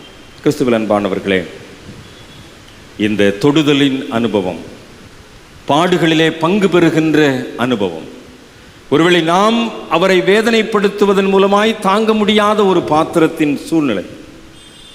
இன்றைக்கு நாம் அதை நினைவு கூர்ந்தவர்களாய் இன்றைக்கு பலிபீடத்திலே முழங்கால் படியிடுவதற்கு நம்மை அர்ப்பணிப்போம் என்று சொன்னால், நிச்சயமாக இன்றைக்கு ஆண்டவருடைய சமூகத்திலே நாம் பெற்றுக்கொள்ளுகின்ற இந்த சாக்கரம் வந்து ஆண்டவர் என்னை தொடுகிறார், ஆண்டவருடைய பாடுகளிலே நான் பங்கு பெறுகின்றேன், அந்த தொடுதலின் அனுபவம் எனக்கு வேண்டும் சுவாமி, அந்த தொடுதலின் அனுபவத்திலே நான் பங்கு பெற வேண்டும் ஆண்டவரே, நான் இன்றைக்கு பங்கு பெறுகிறேன் என்று சொல்லி முழங்கால் படியிட்டு நம்மை அர்ப்பணிப்போம் என்று சொன்னால், அந்த பாடுகளின் பாத்திரத்திலே நம்மையும் இணைத்து கொண்டு ஆண்டவர் நம்மை முழுமை வாழ்வுக்கு நேராக வழி நடத்துவார் என்பதிலே எந்த விதமான சந்தேகமில்லை. அந்த ஆண்டவருடைய சரீரமும் அந்த ஆண்டவருடைய இரத்தமும் இன்றைக்கு நமக்காக காத்திருக்கின்றது. அதை பெற்றுக்கொள்ளுகின்ற போதுதான் நாம் அதை ஒரு முழுமையான சூழ்நிலை நம்மை மறு அர்ப்பணம் செய்ய முடியும். ஒருவேளை நம்ம திருவிருந்தில் பங்கு பெறுகின்ற போது பல நேரத்தில் அஜாக்கிரதையாக பங்கு பெற்று விடுகின்றோம். நாம் 2வது திருமறை பகுதியில் அதைத்தான் படிக்க கேட்டோம். கொரிந்தியருக்கு பவுல் அப்போஸ்தலன் கடிதத்தை எழுதுகின்ற போது அதை குறிப்பிடுகின்றார். ஆண்டவருடைய தொடுதலை உணர்கின்ற ஒரு இடம், ஆண்டவருடைய பாடுகளிலே பங்கு பெறுகின்ற ஒரு இடம். ஆனால் நாம் இதை இன்றைக்கு அஜாக்கிரதையாக அபாத்திரமாக நாம் பங்கு பெறுவோம் என்று சொன்னால், நம்முடைய வேதனைக்கு காரணமும் எதுதான்? இந்த அபாத்திரமான தன்மைதான் என்பதை பவுல் அப்போஸ்தலன் இங்கே குறிப்பிடுகின்றார். 1 கொரிந்தியர் 11ஆம் அதிகாரத்திலே மிகவும் தெளிவாக சொல்லப்பட்டிருக்கின்றது. அபாத்திரமாய் போஜனம் பானம் பண்ணுகின்றவன் கர்த்தருடைய சரீரம் இன்னதென்று நிதானித்து அறியாததினால் தனக்கு ஆக்கினை தீர்ப்பு வரும்படி போஜன பானம் பண்ணுகிறான். அபாத்திரமாய் போஜன பானம் பண்ணுகின்ற ஒரு சூழ்நிலையை நாம் சற்று நிதானித்து பார்த்துக் கொள்வோம். நம்முடைய தகுதியின்மையை தகுதிப்படுத்துவதற்கு தான் அந்த தாழ்மையின் மன்றாட்டு ஜெபம். திருவிருந்த பெறுவதற்கு முன்பாக நாம் ஏறெடுக்கின்ற தாழ்மையின் ஜெபம், இரக்கமுள்ள கர்த்தாவே என்று சொல்லி நாம் ஏறெடுக்கின்ற அந்த ஜெபம் நம்முடைய அபாத்திர தன்மையை உணர்த்துகின்ற ஒரு ஜெபம். நான் தகுதியற்றவன் என்பதை எனக்கு திரும்ப திரும்ப நினைவுபடுத்துகின்ற ஒரு ஜெபம். ஆக அந்த ஜெபத்தை நான் ஏறெடுக்கின்ற போது என்னுடைய தகுதியின்மையை உணர்ந்து நான் அதற்கு பிற்பாடு இந்த இடத்துல நான் முழங்கால் படியிடுகின்ற போது ஒரு தகுதியோடு கூட இந்த சரீரத்தையும் இந்த இரத்தத்தையும் பெற்றுக்கொள்ள வேண்டும் என்று சொல்லி, இன்றைக்கு நாம் எந்த விதத்தில் தகுதியுடையவர்களாய் நாம் இந்த சரீரத்தையும் இந்த இரத்தத்தையும் பெற்றுக்கொள்ளுகின்றோம் என்பது இன்றைக்கு நாம் சற்று நம்மை கேள்வி எழுப்பி பார்த்து கொள்ள வேண்டும். நான் ஏற்கனவே ஒரு தடவை சொல்லியிருக்கேன் நினைக்கிறேன். ஒரு திருவிருந்து ஆராதனை ஒரு கிராமத்தில் நடத்தி கொண்டிருந்த போது வெளியில் நின்றுக்கிட்டு இருந்த ஒருத்தர் வேகமாக ஓடியாந்து முழங்கால் போட்டு, நான் தலையில் ஒரு சிலுவை மட்டும் போட்டு போக சொல்லிட்டேன். ஏன்னா அவர் வேகமாக ஓடி வர்றதுக்கு முன்னாடி கையில் இருந்தது அப்படி அணைச்சிட்டு வர்றாரு. வச்சார், தலையில் ஒரு சிலுவை மட்டும் போட்டு போயிட்டு வா. அபாத்திரமாய் எவ்வளவு துணிகரம். அப்படிப்பட்ட சூழ்நிலைகள் இன்றைக்கு அவர் செஞ்சது அது போல நிறைய செயல்பாடுகள் இன்றைக்கு நம்மிடத்தில் காணப்படுகின்றது. நிறைய பல்வேறு விதமான சூழ்நிலைகளை நாம் அதை தவறாக நாம் இன்றைக்கு பயன்படுத்த விளைகின்றோம். அதை நாம் செய்யக்கூடாது என்பதைத்தான் பவுல் அப்போஸ்தலன் கொரிந்திய திருச்சபைக்கு சொல்லுகின்றார். இதுதான் கத்தோலிக்க திருச்சபையிலே மிகவும் மிகவும் மிகவும் தெளிவாக மிகவும் உள்ளார்ந்த விதமாக இதை பயன்படுத்துவார்கள். கத்தோலிக்க திருச்சபையில் திருப்பலியில் பார்த்துருக்கிறீங்களா? ஒருவேளை பாருங்க, அப்பத்தை திராட்சரசத்தில் தொட்டு அப்படியே கொடுத்துருவாங்க. தனியாக ஒயின் சர்வ் பண்ண மாட்டாங்க. ஆனால் ஆழமான இறையல் தனியாக சர்வ் பண்ணணும், ஆனால் தொட்டு கொடுத்துருவாங்க. ஏன்னா இந்த தோற்றம் மாற்ற கொள்கை திராட்சை செடியை பற்றி சொல்லும்போது நான் அதை சொன்னேன். இந்த டிரான்சப்ஸ்டான்சியேஷன் அது நிகழ்கின்றது. திராட்சை ரசம் இயேசுவின் இரத்தமாக டிரான்சப்ஸ்டான்சியேஷன் ஆகுது, அந்த தோற்றம் மாறுகின்றது. இப்போ திருமக்கட்டத்தில் வரும்போது அது என்னது? இயேசுவின் ரத்தம். இயேசுவின் ரத்தத்தை வீணா பயன்படுத்திடக்கூடாது, தவறா பயன்படுத்திடக்கூடாது. எங்களுக்கு ஆர்டினேஷன் ரிட்ரீட்டில் அதை குறித்துதான நிறைய விழிப்புணர்வு செய்திகள் கொடுப்பாங்க. அதனால தான் நீங்கள் ஒரு வேளை பார்த்துருப்பீங்க, அந்த ஒரு கர்ச்சிப்பு வச்சு யாராவது நீங்கள் தவறாக சிந்திட்டாங்களோ அல்லது நாங்கள் தவறாக அதை பயன்படுத்தினா உடனே அதை தொடச்சிக்கிட்டே இருப்போம். அதை ஏன்னா அந்த டிரான்சப்ஸ்டான்சியேஷனில் அது இயேசுவின் ரத்தம். அது இயேசுவின் ரத்தம் ஒரு சொட்டு கூட தவறாக விழுந்து விடக்கூடாது. அதான் கத்தோலிக்க திருச்சபையில் மிகவும் மிகவும் விழிப்புணர்வோடு கூட அதை தொட்டு அப்படியே நேரடியாக கொடுத்துருவாங்க. இன்னொரு புரிந்து கொள்ளுதல் கத்தோலிக்க திருச்சபையில் உண்டு. இப்போ நீங்கள் கொஞ்சோண்டு சதையை இப்போ அறுத்து எடுக்கிறீங்கன்னு வச்சுக்கோங்களேன், அதில் என்ன இருக்கும்? ரத்தம் இருக்கும். சதை மட்டும் தனியாக இருக்காது. அது காஞ்ச வச்சு கருவாடில் தான் ரத்தம் இருக்காது. ஆனால் சதையை நீங்கள் நேரடியாக எடுத்தீங்கன்னா, ஏன்னா நமக்கு விவிலியத்தில் வருகின்ற வார்த்தை தான் என் உடலில் ரத்தம் இருக்கும். ஸோ அந்த ஒரு புரிந்து கொள்ளுதலையும் அவங்க அந்த வேஃபர்லேயே பிளட் அடங்கி இருக்குது என்கின்ற ஒரு புரிந்து கொள்ளுதலோடும் கூட ரத்தத்தை சேர்த்து தான் அந்த சரீரம் கொடுக்கப்படுகிறது என்கின்ற புரிந்து கொள்ளுதலையும் தான் கத்தோலிக்க திருச்சபையிலே அதை பயன்படுத்துகின்றார்கள். இன்னொரு விஷயத்தை கத்தோலிக்க திருச்சபையில் மிகவும் அழுத்தமாக சொல்லுவாங்க, நீங்கள் கவனிச்சிங்களான்னு தெரியல. திருப்பலி ஆரம்பிக்கின்ற போது கத்தோலிக்க திருச்சபையினர் மாத்திரம் திருப்பலியிலே பங்கு பெறுங்கள் என்பதை குறிப்பிடுவார்கள். அதை நம்ம தென்னிந்திய திருச்சபையில் சில பொதுவான விழாக்களில் நம்ம பயன்படுத்துவோம். தென்னிந்திய திருச்சபையில் திடப்படுத்தல் பெற்றவர்கள் மாத்திரம் திருவிருந்திலே பங்கு பெறுங்கள் என்ற அழைப்பு கொடுப்போம். அது கத்தோலிக்க திருச்சபையில் அதில் மிகவும் விழிப்புணர்வோடு கூட இருப்பார்கள். என்றால் அந்த அவங்களுக்கு 7 சாக்கிரமம், நமக்கு 2 சாக்கிரமம் தான், அவங்களுக்கு 7 சாக்கிரமம். திருமணம், மரணம் எல்லாத்துலேயுமே திருப்பலியை நிறைவேற்றுவார்கள். ஆக அதை இன்னும் சொல்லப்போனால் தினமும் திருப்பலியை நிறைவேற்றுகிற அனுபவம் அவர்களிடத்தில் உண்டு. ஆக தினமும் இயேசுவினுடைய சரீரத்தையும் இரத்தத்தையும் பெற்றுக்கொள்ளுகின்ற ஒரு அனுபவத்தை கொடுக்கின்ற ஒரு நிலைப்பாடு. ஆக எவ்வளவு தூரம் தினமும் இயேசு என்னை தொடுகிறார், இயேசுனுடைய பாடுகளில் எனக்கு பங்களிப்பு இருக்கிறது என்பதை தினமும் உணர்கின்ற ஒரு அனுபவம். நாம் மாதத்திலே 3 முறை பங்கு பெறுவதிலேயே நாம் குறைவுபடுகின்றோம். இந்த தவக்காலத்தின் வெள்ளிக்கிழமைகளில் நாம் பங்கேற்பு செய்திருக்கின்றோம், அதிலேயும் நம்மிடத்தில் குறைவுகள் இருக்கின்றது. ஆனால் இன்றைக்கு இந்த பெரிய வியாழக்கிழமை இந்த திருவிருந்திலே நாம் பங்கு பெறுகின்ற போது இதனால் வரைக்கும் இருந்த குறைவுகளை ஆண்டவருடைய சமூகத்திலே அந்த தாழ்மையின் மன்றாட்டை ஏறெடுக்கும் போது அறிக்கை செய்து விட்டுவிட்டவர்களாய் இன்றைக்கு பலிபீடத்திலே ஒரு புதிய மனுஷனாய் அந்த புதிய உடன்படிக்கையிலே பங்கு பெறுகின்ற சூழ்நிலையிலே நாம் இதிலே பங்கு பெறுவோம் என்று சொன்னால் அபாத்திரமாய் அல்ல, பாத்திரவான்களாய் நடந்து கொள்வதற்குரிய கிருபைகளை ஆண்டவர் நமக்கு கொடுப்பார். அந்த ஒரே அப்பத்தில் நாம் எல்லாரும் பங்கு பெறுகிறபடியால் அநேகரான நாம் ஒரே அப்பமும் ஒரே சரீரமாய் இருக்கிறோம். நாம் பலர், ஆனால் இந்த இடத்துக்குள்ள வரும்போது நாம் எல்லாரும் ஒன்று. அதுதான் தெரிந்த திருச்சபையினுடைய கோட்பாடு நமக்கு, எல்லாரும் ஒன்றாய் இருப்பார்களாக. அந்த ஒன்றாய் இருப்பதற்கு நமக்கு கிடைக்கின்ற ஒரே இடம் இந்த பலிபீடம் மாத்திரம். அந்த பலிபீடத்தில் வருகின்ற போது ஆண்டவர் என்னை தொடுகின்றார் என்கின்ற உணர்வும், இந்த பலிபீடத்தில் வருகின்ற போது ஆண்டவருடைய பாடுகளை நான் பங்கு பெறுகின்றேன் என்கின்ற உணர்வும், இந்த பலிபீடத்திற்கு வருகின்ற போது நான் ஒன்றுபட்டிருக்கின்றேன் என்ற உணர்வோடும். அதனால தான் கர்த்தரின் பந்தியில் வா சகோதரா, கர்த்தரின் பந்தியில் வா என்ற பாடலை பாடிட்டு அதுக்கப்புறம் வர்றோம். ஏன்னா அந்த பாடோட பின்னணியும் நமக்கு தெரியும். வேறுபட்ட மனநிலைமையிலே இருந்த இருவர் ஒன்றுபட்டு திருவிருந்திலே பங்கு பெற்ற போது எழுதப்பட்ட பாடல். ஆக அந்த பாடலை நாம் பாடிவிட்டு இந்த திருவிருந்திலே பங்கு பெறுகின்ற போது நம்மிடத்தில் வேறுபட்ட மனநிலைமைகளிலே அல்ல, ஒன்றுபட்ட மனநிலைமையோடு ஒரே அப்பமும் ஒரே சரீரமாய் இருக்கிறோம் என்கின்ற மனநிலைமையோடு கூட சகோதர சகோதரிகள் ஒருமித்து வாசம் பண்ணுகின்ற இடமாக இந்த பலிபீடத்தில் நாம் பங்கு பெறுகின்ற போது நிச்சயமாக ஆண்டவர் நம்மை தொடுவதை உணர முடியும். ஆண்டவருடைய பாடுகளில் நமக்கு பங்கு இருக்கிறது என்பதிலே அந்த உடன்படிக்கையை நாம் புதுப்பித்துக் கொள்ள முடியும்.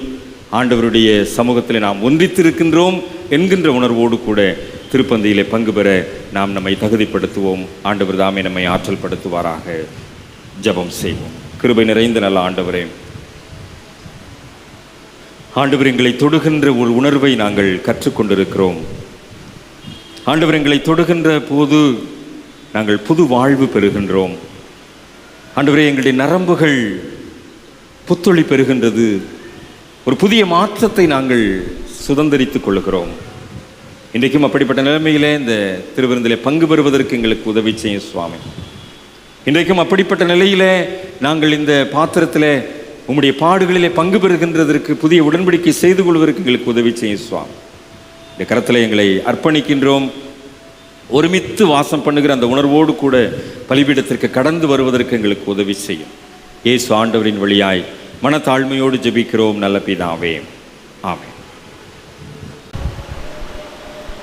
கர்த்தருடைய வார்த்தையை கேட்ட நாம் யாவரும் எழுந்து நம்முடைய விசுவாசத்தை நிசையா விசுவாச பிரமாணத்தின் மூலம் அறிக்கை செய்வோம். வானத்தையும் பூமியையும் காணப்படுகிறதும் காணப்படாததுமான எல்லாவற்றையும் படைத்தவராயிருக்கிற சர்வ வல்லமையுள்ள பிதாவாகிய தேவனை விசுவாசிக்கிறேன். ஒரே கர்த்தருமாய் தேவனுடைய பேரனுக்குமாரனுமாயிருக்கிற இயேசு கிறிஸ்துவை விசுவாசிக்கிறேன். அவர் சர்வ ஜனிப்பிக்கப்பட்டவர், தெய்வத்தில் தெய்வமானவர், ஜோதியில் ஜோதியானவர், மெய் தேவனின் தேவனானவர், உண்டாக்கப்படாமல் ஜனிப்பிக்கப்பட்டவர், பிதாவுடைய தன்மையுடையவர், சகலத்தையும் உண்டாக்கினவர், மனிதனாகிய நமக்காகவும் நமது ரட்சிப்புண்டாகவும் பரமத்தில் இங்கே பரிசுத்த ஆவியினாலே கண்ணில் தகுதியானார். நமக்காக புதிய காலத்தின் காலத்தில் சிலுவையில் ஏறிட்டு பாடுபட்டு அடக்கம் பண்ணப்பட்டார். வேத வாக்கியங்களை 3ஆம் நாள் உயிர்த்தெழுந்தார்.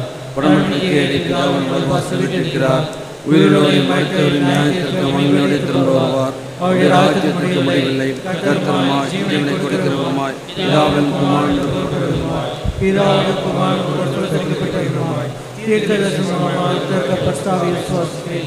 ஒரே புஸ்தகம் மகிமைக்குரிய ஞானஸ்தானத்தை இருக்கிறேன். மகிழ்ச்சியோடு மகிமைக்குரிய ஜீவனுக்காகவும் என காத்திருக்கிறேன். ஆமென். சபையார் தயவு செய்து அமருங்கள். ஒரு சில அறிவிப்புகளை நினைவுபடுத்துகிறேன். நாளை மும்மணி தியான வழிபாடு காலை 9 மணிக்கு தொடங்கும். ஆகவே நீங்கள் காலை 9 மணிக்கு சரியாக வந்து மும்மணி தியான வழிபாட்டில் ஆண்டவர் இயேசு கிறிஸ்துவை சிலுவையில் சொன்ன திருமொழிகளை தியானிப்பதற்கு தகுதியோடு ஆயத்தத்தோடு வரும்படி அன்போடு கூட கேட்டுக்கொள்கிறேன். நாளை தினத்தில் நீங்கள் வருகின்ற போது உங்களுடைய கரங்களில் கொடுக்கப்பட்ட சுயவெறுப்பு காணிக்கை உண்டியல்களை படைப்பதற்கு ஆயத்தமாக நீங்கள் வரும்படி அன்போடு கூட கேட்டுக்கொள்கின்றேன். சுயவெறுப்பு காணிக்கை உண்டியல்கள் நாளை தினத்தில் நீங்கள் பலிபீடத்தில் படைத்து ஆண்டவருடைய ஆசீர்வாதத்தை பெற்றுக்கொள்ளுங்கள். அதோடு கூட நாம் நம்முடைய அர்ப்பணிப்புகளை முழுமை செய்து ஆண்டவருடைய ஆசீர்வாதத்தை இந்த சுயவெறுப்பின் மூலமாக நாம் சிலுவை நாதருடைய ஆசீர்வாதத்தை நாம் பெற்றுக்கொள்வோம். ஏற்கனவே அறிவித்தவாறு கடந்த வெள்ளிக்கிழமைகளில் நடைபெற்ற திருமறையில் தாவரங்கள் என்கின்ற தொடர் சிந்தனையினுடைய ஒரு பக்கம் அல்லது 1.5 பக்கம் கட்டுரையை எழுதி முடித்தவர்கள் இன்றைக்கு என்னிடத்தில் நீங்கள் கொடுத்து விட்டு செல்லுங்கள். ஒரு சிலர் கொடுத்திருக்கிறீர்கள். இன்றைக்கு என்னிடத்தில் நீங்கள் கொடுத்து விட்டு செல்லுங்கள். தயவுசெய்து நாளைக்கு கொடுக்கலாம் என்று நீங்கள் யோசிக்க வேண்டாம். இன்றைக்கு நீங்கள் தயவுசெய்து கொடுத்து விட்டு செல்லும்படி அன்போடு கூட கேட்டுக்கொள்கின்றேன். ஈஸ்டர் பண்டிகை ஆராதனை அதிகாலை 4 மணிக்கும் 2வது ஆராதனை 9 மணிக்கும் நடைபெறும். 9 மணி வழிபாட்டில் திருமுழுக்கு பெறுவதற்கு குழந்தைகள் அல்லது பருவம் கடந்தவர்கள் ஆயத்தப்படுபவர்கள் விண்ணப்ப படிவங்களை இடத்தில் பெற்று ஆயத்தப்படும்படி அன்போடு கூட கேட்டுக்கொள்கின்றேன். நம்மையும் நம்முடைய காணிக்கைகளையும் அர்ப்பணிக்கும் வண்ணமாக கீர்த்தனைகளில் 45வது கீர்த்தனை புண்ணியன் இவர் யாரோ வீழ்ந்து ஜெபிக்கும் புருஷன் சஞ்சலம் யாதோ என்ற கீர்த்தனையை எழுந்து நின்று இணைந்து பாடுவோம். இப்பொழுது நம்மையும் நம்முடைய காணிக்கைகளையும் ஆண்டவரிடத்திலே அர்ப்பணிப்போம்.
ஜெபம் செய்வோம்.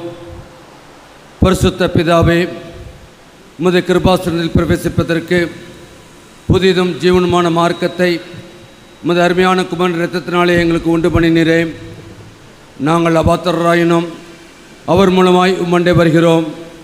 எங்களையும் எங்கள் அர்ப்பணிகளையும் உம்முடைய நாம மகிமைக்காக அங்கீகரித்து உபயோகிக்கும்படியாக தாழ்மையோடு வேண்டிக் கொள்கிறோம். வானத்திலும் பூமியிலும் உள்ளவைகள் எல்லாம் உம்முடையவைகள். உமது கரத்திலே வாங்கி உமக்கு கொடுக்கிறோம்.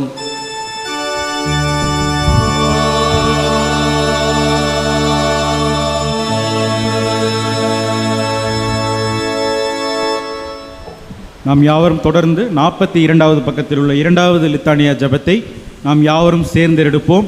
ஒவ்வொரு முறையும் நாம் மன்றாட்டை ஏறெடுக்கும் பொழுதும் கர்த்தாவே கிருபையாயிரும் என்று மறுமொழியாக சொல்லுவோம். பரத்திலிருந்து வரும் சமாதானத்திற்காகவும் நம்முடைய ஆத்துமாக்களின் ரட்சிப்புக்காகவும் கர்த்தரை நோக்கி ஜெபிப்போமாக.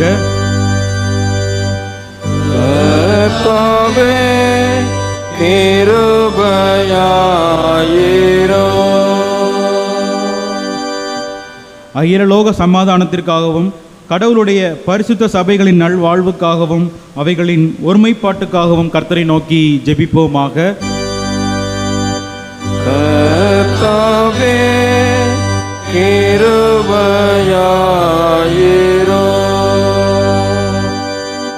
நம்முடைய பேராயர்களும் மற்ற எல்லா பணிவிடைக்காரரும், விசேஷமாக நமது பிரதம பேராயருமான மோஸ்ட் ரெவரண்ட் ரூபன் மார்க் ஐயா அவர்களும், நமது பேராயருமான ரைட் ரெவரண்ட் ஜெய்சிங் பிரின்ஸ் பிரபாகரன் ஐயா அவர்கள் நல்ல இருதயத்தோடும் சுத்த மனசாட்சியோடும் தங்கள் பணிவிடையை நிறைவேற்ற கர்த்தரை நோக்கி ஜெபிப்போமாக.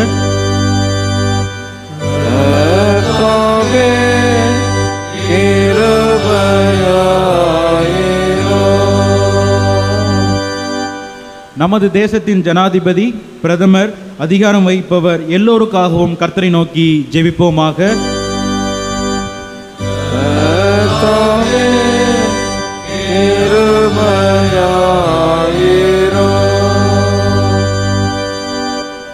வியாதியஸ்தர், உபத்திரப்படுவோர், துக்கப்படுவோர், மரண தருவாயில் இருப்போர் அனைவருக்காகவும் கர்த்தரை நோக்கி ஜெபிப்போமாக.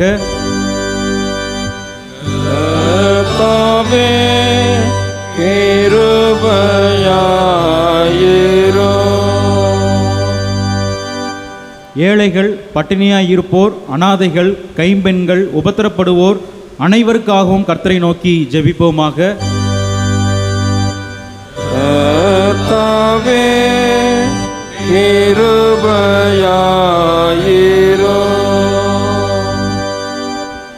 அந்தகாரத்து நின்று நம்மை தம்முடைய ஆச்சரியமான ஒளியிடத்திற்கு வரவழைத்தவருடைய மகத்துவங்களை காண்பிக்கும் பொருட்டாக நமக்காகவும் கிறிஸ்துவின் நாமத்தை அறிக்கை பண்ணும் யாவருக்காகவும் கர்த்தரை நோக்கி ஜெபிப்போமாக.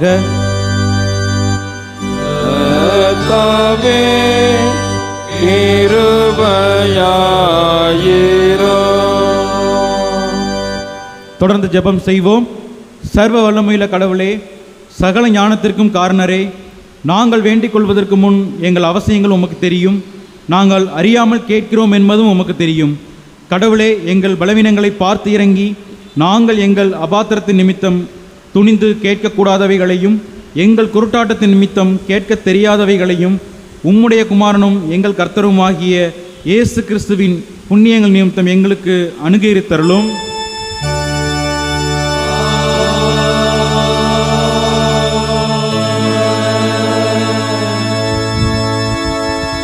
நம்முடைய கர்த்தராகிய இயேசு கிறிஸ்துவினுடைய கிருபையும் பிதாவாகிய கடவுளுடைய அன்பும் பரிசுத்த ஆவியானவருடைய வழிநடத்தலும் ஆசீர்வாதமும் இன்றும் சதா காலங்களிலும் உங்கள் அனைவரோடும் நிலைத்து நிற்பதாக.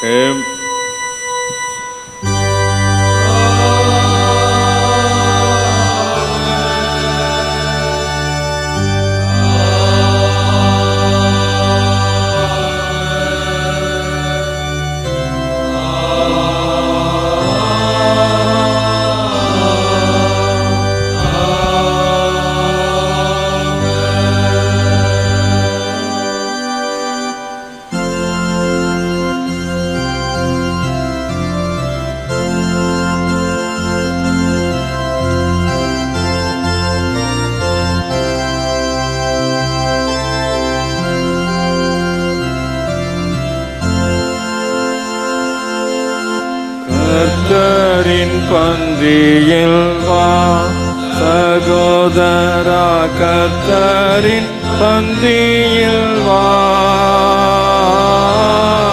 கர்த்தரின் பந்தியில் வா. கர்த்தரன்பாய் சொந்த இரத்தத்தை சிந்தின காரணத்தை மன பூரணமாயெண்ணி கர்த்தரின் பந்தியில் வா சகோதரா, கர்த்தரின் பந்தியில் வா, கர்த்தரின் பந்தியில் வா. ஜீவ அப்பமல்லோ கிறிஸ்துவின் திருச்சரீரமல்லோ,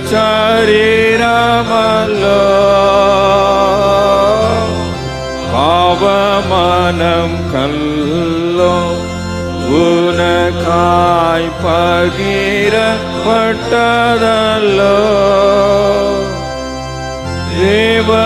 தேவகுமாரனின் ஜீவ அப்பத்தை நீ தின்று அவருடன் என்றும் பிழைத்திட கர்த்தரின் பந்தியில் வா சகோதரா, கர்த்தரின் பந்தியில் வா,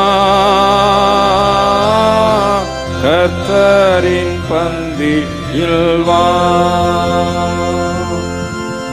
அப்போ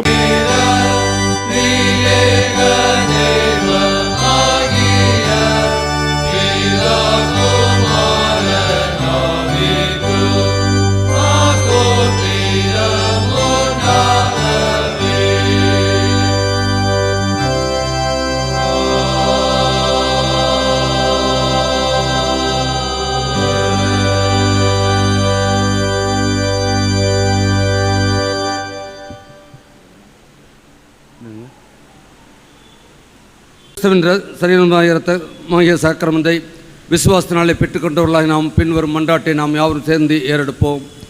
சர்வ வல்லமையுள்ள கடவுளே, பரமபிதாவே, உமது நேசகுமாரனும் எங்கள் ஆண்டவர் இயேசு கிறிஸ்துவுக்குள் எங்களை உமது பிள்ளைகளாக ஏற்றுக்கொண்டு அவருடைய ரத்தமான ஞானாற்றில் எங்கள் போஷத்தை எங்கள் பாவங்களை மன்னித்து நித்திய எங்கள் வாக்குப்பண்டிருக்கிறீர்.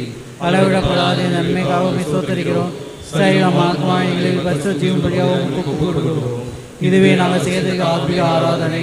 நான் இந்த புதுவேஷம் தெரியாமல் தேவனுடைய நன்மையும் பரிபூர்ண சித்தம் உள்ளது போகிறதாக எங்கள் மனம்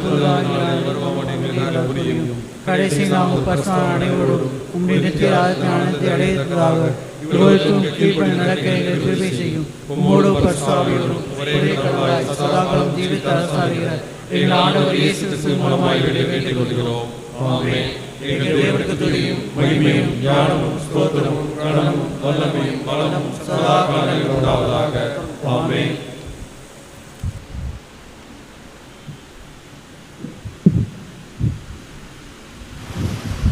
எல்லா புத்திக்கும் மேலான தேவ சமாதானம் உங்களோடு இருந்து தேவனையும் அவருடைய குமாரனாகிய நம்முடைய ஆண்டவர் இயேசு கிறிஸ்துவை பெற்றவர்களும் நிலைத்திருக்கும்படி உங்கள் இருதயத்தையும் சிந்தையும் காக்க கடவது பிதா குமாரன் பரிசுத்த ஆவியுமாகிய திரியே கடவுளுடைய ஆசீர்வாதம் எப்பொழுதும் உங்களோட இன்றைக்கும் உங்களில் நிலைத்திருக்க கடவது.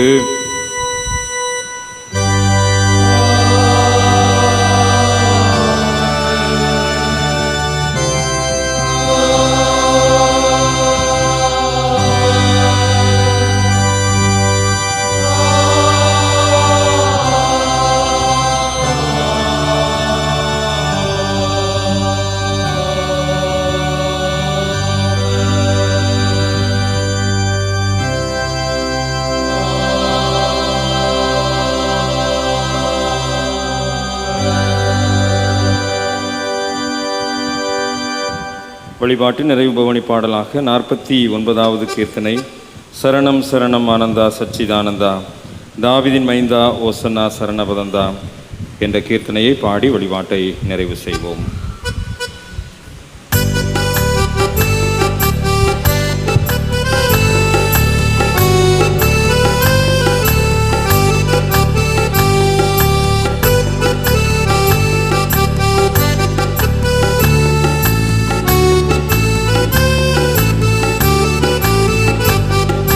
சரணம் சரணம் ஆனந்தா சச்சிதானந்தா தாவீதின் மைந்தா ஓசன்னா சரண பதந்தா சரணம் சரணம் ஆனந்தா சச்சிதானந்தா தாவீதின் மைந்தா ஓசன்னா சரண பதந்தா தேவசுதன் பொந்தியும் பிலாத்தினிடமே சென்று பல பாடுபடவும் தயவானா சரணம் சரணம் ஆனந்தா சச்சிதானந்தா தாவீதின் மைந்தா ஓசன்னா சரண பதந்தா தந்து செய்து பொந்தியும் பிலாத்து துரைதான் கற்பரனை விட்டு விட தன்னுள் நீரா சரணம் சரணம் ஆனந்தா சச்சிதானந்தா தாவீதின் மைந்தா ஓசன்னா பரண பதந்தா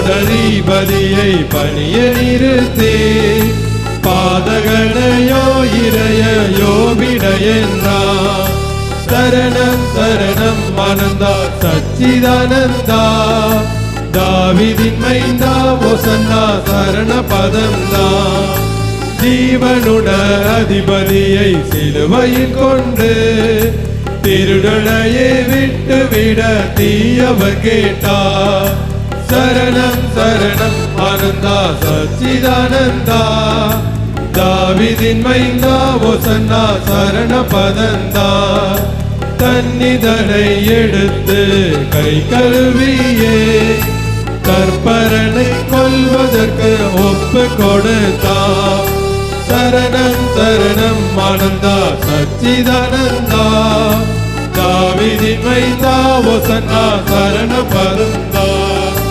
கல்வனையே விட்டு விட்டு யோதகர்காக காவலனை குருசரைய பாவியும் தீசா சரணம் சரணம் ஆனந்தா சச்சிதானந்தா தாவீதின் மைந்தா ஓசன்னா சரண பதந்தா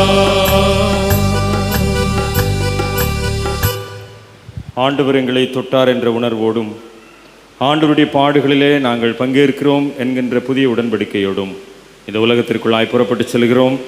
ஆண்டவர் எங்களை வழிநடத்தும், எங்களை பலப்படுத்தும், உம்முடைய பாடுகளுக்கு பாத்திரவான்களாய் நடந்து கொள்ள எங்களுக்கு அருள் தாரும். இயேசு ஆண்டவரின் வழியாய் மனத்தாழ்மையோடு வேண்டிக் கொள்கிறோம் பிதாவே, ஆமென். என் ஆத்துமாவே கர்த்தரை ஸ்தோத்திரி, என் முழு உள்ளமையோடு பரிசுத்த நாமத்தை ஸ்தோத்திரி. என் ஆத்துமாவே கர்த்தரை ஸ்தோத்திரி, அவர் செய்த சகல உபகாரங்களையும் மறவாதே. ஆமென். கர்த்தர் உங்களோடு இருப்பாராக. தேவ சமாதானத்தோடு செல்ல கடவோம். கர்த்தருடைய நாமத்தினாலே ஆமென், ஆமென்.